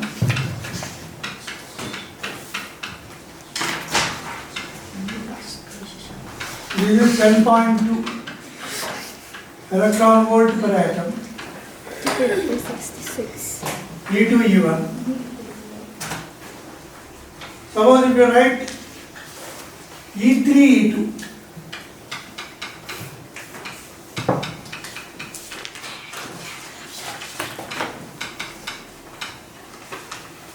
If you find this difference, E3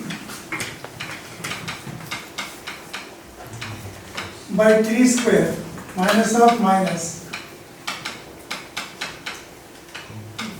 2 square, it will be less. This difference is more. So write a point, no need of calculation, do all these things. A simple point will do. As the value of n increases,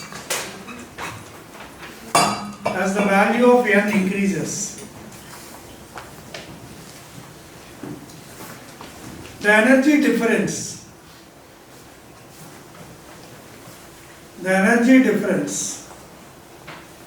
between two successive orbits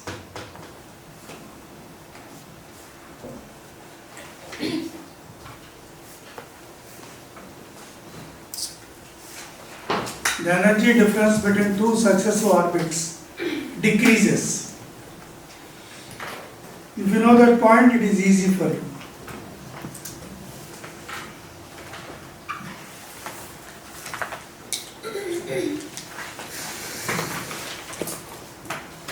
So the next one is direct question. Sodium cyclopentoxide with methyl iodide into ether. That is Williamson synthesis. 67 is Williamson synthesis.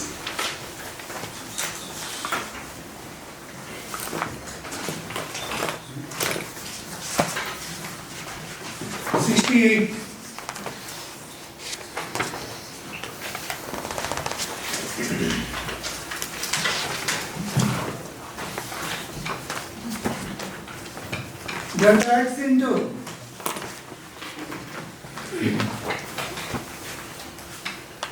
M delta V equal H by 4 pi.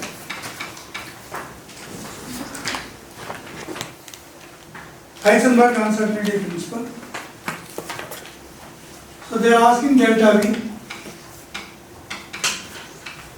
H by 4 pi M into delta X 6.625 into 10 power minus 34 4 into 22 by 7 mass of electron 31 kg into velocity uncertainty in position 0.1 angstrom, so 0.1 into 10 power minus 10 meters. If you simplify this, you will get the answer. Next, 69, Juno's method.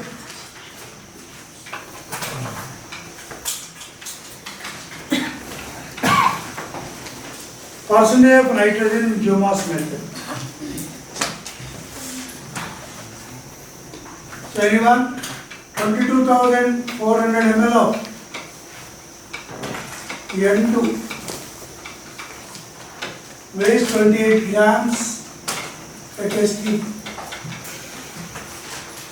From XML is how much? So X into 28 by 22,400 into 100 by weight of sample.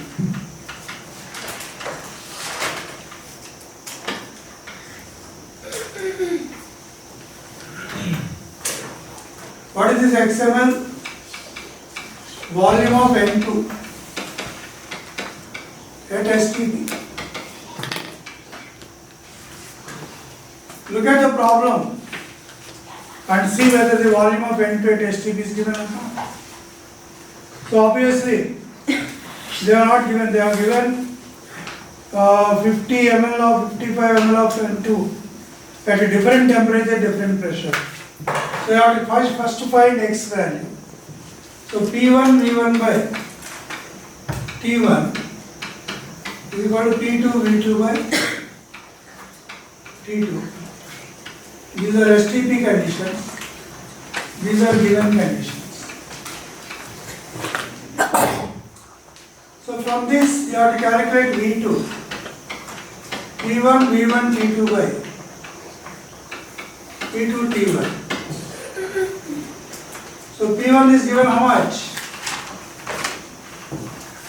715 mm. P1 is given as 55. T2 STP 273. P2 760.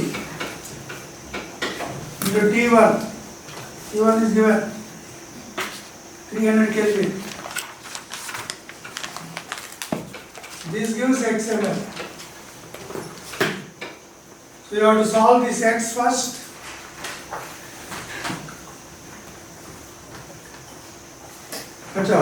Equations is also there.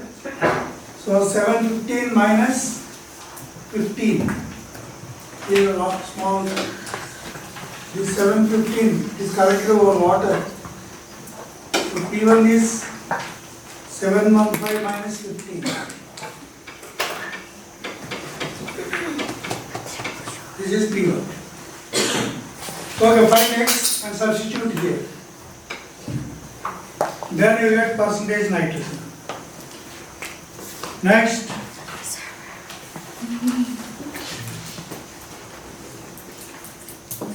Cyclohexanol, acetic acid, 2,4,6-trinitrothenol, phenol, acidic. 2,4,6-trinitrothenol is picric acid that is having highest acidic strength, followed by acetic acid, followed by phenol. Last one is cyclohexanol. Why 2,4,6-trinitrothenol? Picric acid is more acidic due to strong electron withdrawing nature of 3 NO2 groups. Next question. Nickel 2 plus has a magnetic moment of 2.84 bm.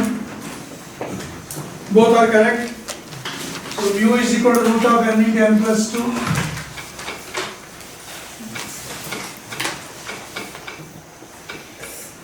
Nickel plus 2 has 2 unpaired electrons. So if you substitute, you will get the same value. Next question. 2,3-dimethyl-2-butene can be prepared by heating which are the following compounds with strong acid?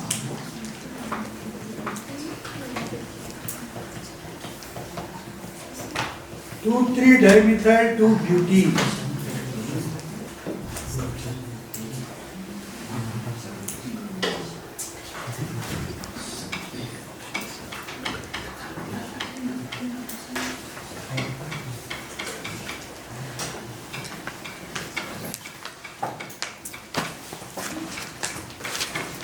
This is what we require. This is the required compound. First, if we take the first option, CH3 twice C,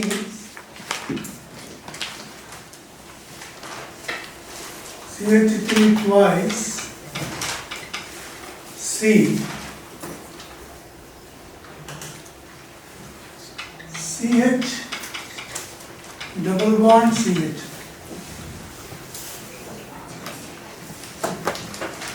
Sorry, this is thrice. So this is treated with acid. So due to plus I effect, 5 bond shifts, H plus adds here. So what you are going to get is thrice C, CH plus CH. You got a secondary carbocation.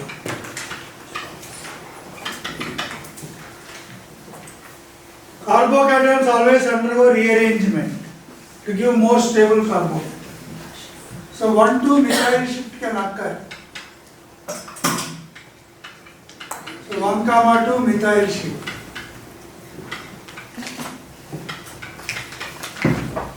So you get a tertiary carbocation.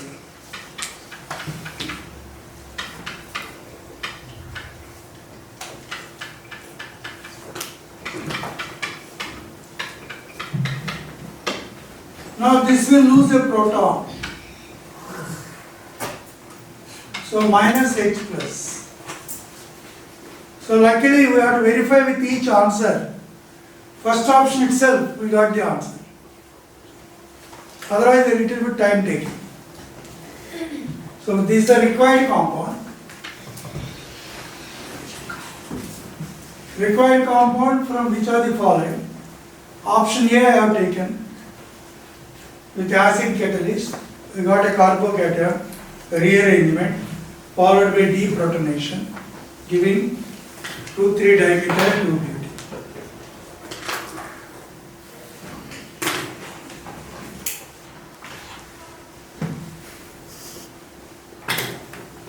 '73 already yesterday we discussed in another paper. Whenever bond enthalpies are given, delta H of the reaction is equal to bond enthalpies of reactants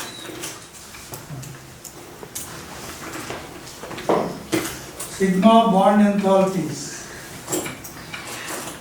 Sigma means addition of reactants minus sigma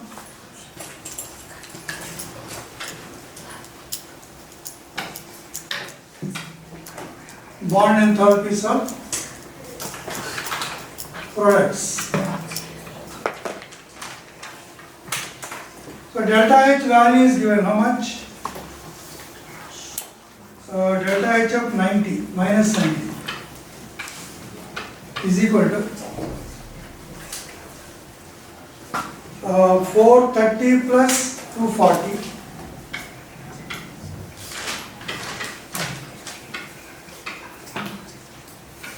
minus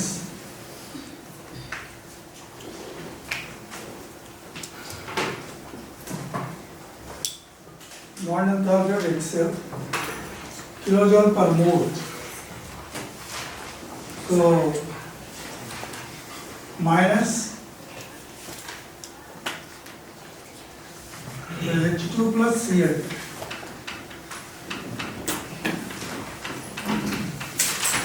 Two H's. Half H2 plus half Cl. Use HCl. So half into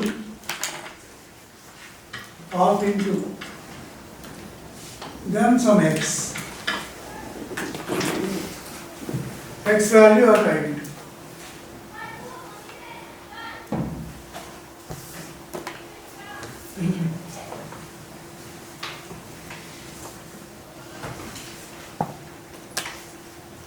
74th is also a direct question. The formation of oxide ion from oxygen atom requires first an exothermic, then endothermic, but still it is reacting. Electron repulsions override the stability gained by noble gas configuration. There is the last option. Which of the following statements is not true regarding plus lactose? Plus lactose is a reducing agent, does not exhibit beta rotation. Regarding lactose also write 2-3 points. First point is right.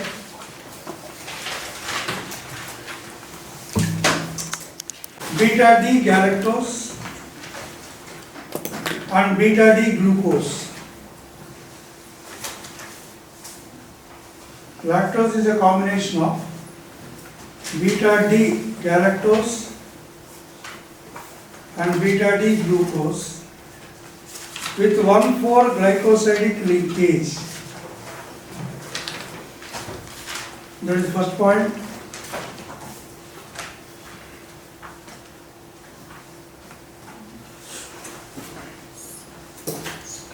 Second point is right.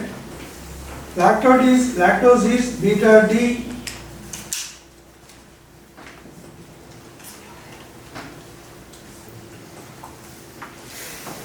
lactose is beta D galactopyranosyl beta D galactopyrano PYRO pyrano SYL pyranosyl within brackets 1-4 beta D glucose.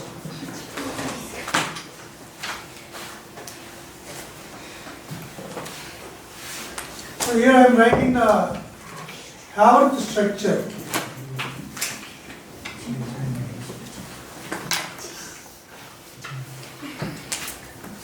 Just we will finish this. After that you can take your lunch break.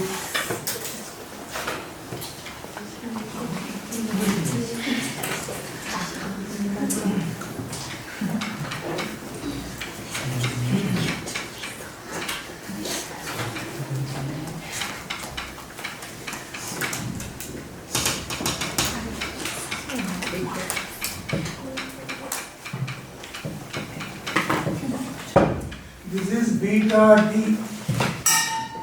glucose.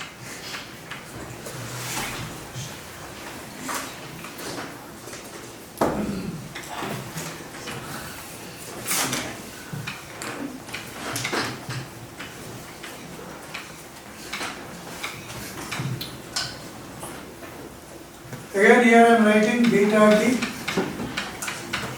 galactose.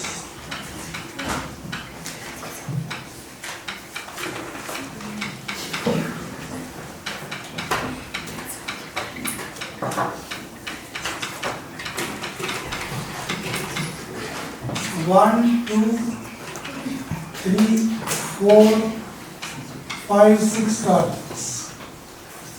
Here also 1, 2, 4, 5 and 6. This is beta D galactose. Now after seeing the two structures, beta D glucose and beta D galactose, only you will find the stereochemistry difference at carbon number 4. Remaining structures are same. So glucose and galactose are differ by in their stereochemistry at only one carbon, that is C4 carbon. That's why glucose and galactose are called C4 epimers. First you should write that point. Glucose and galactose differ in their stereochemistry at carbon number 4.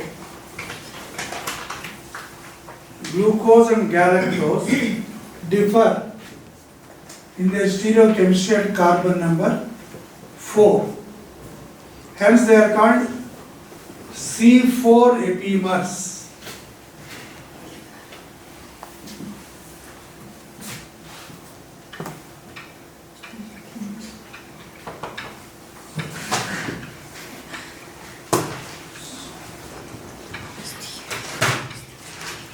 again I am writing beta D galactose first.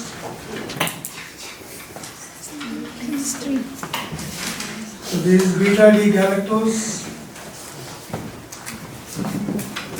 H2OH.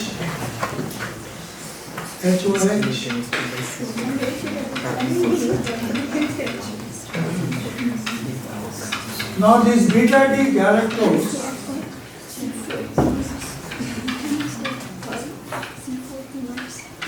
combined with the fourth carbon of beta D glucose.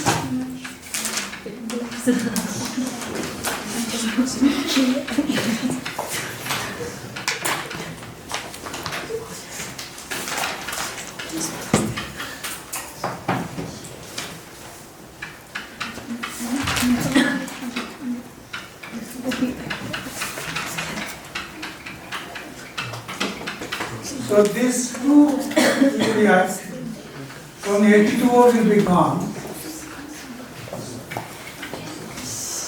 This is beta D glucose.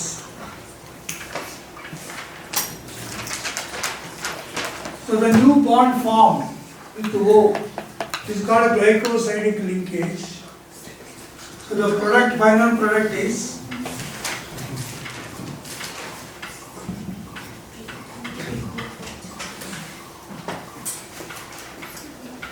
I think we complete this.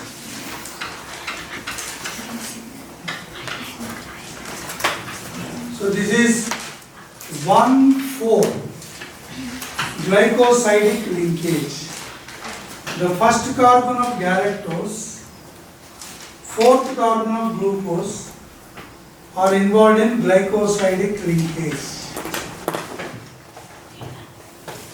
That's why the first carbon of glucose is called anomeric carbon, is free. That's why it acts as a reducing sugar and exhibits mutar rotation. Write that point also. After the formation of lactose, you write the last point. After the formation of lactose, the C1 of glucose unit,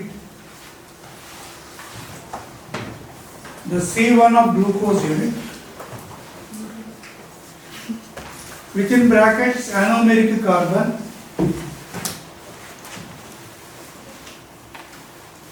anomeric carbon is free, anomeric carbon is free, and hence it acts as a reducing sugar,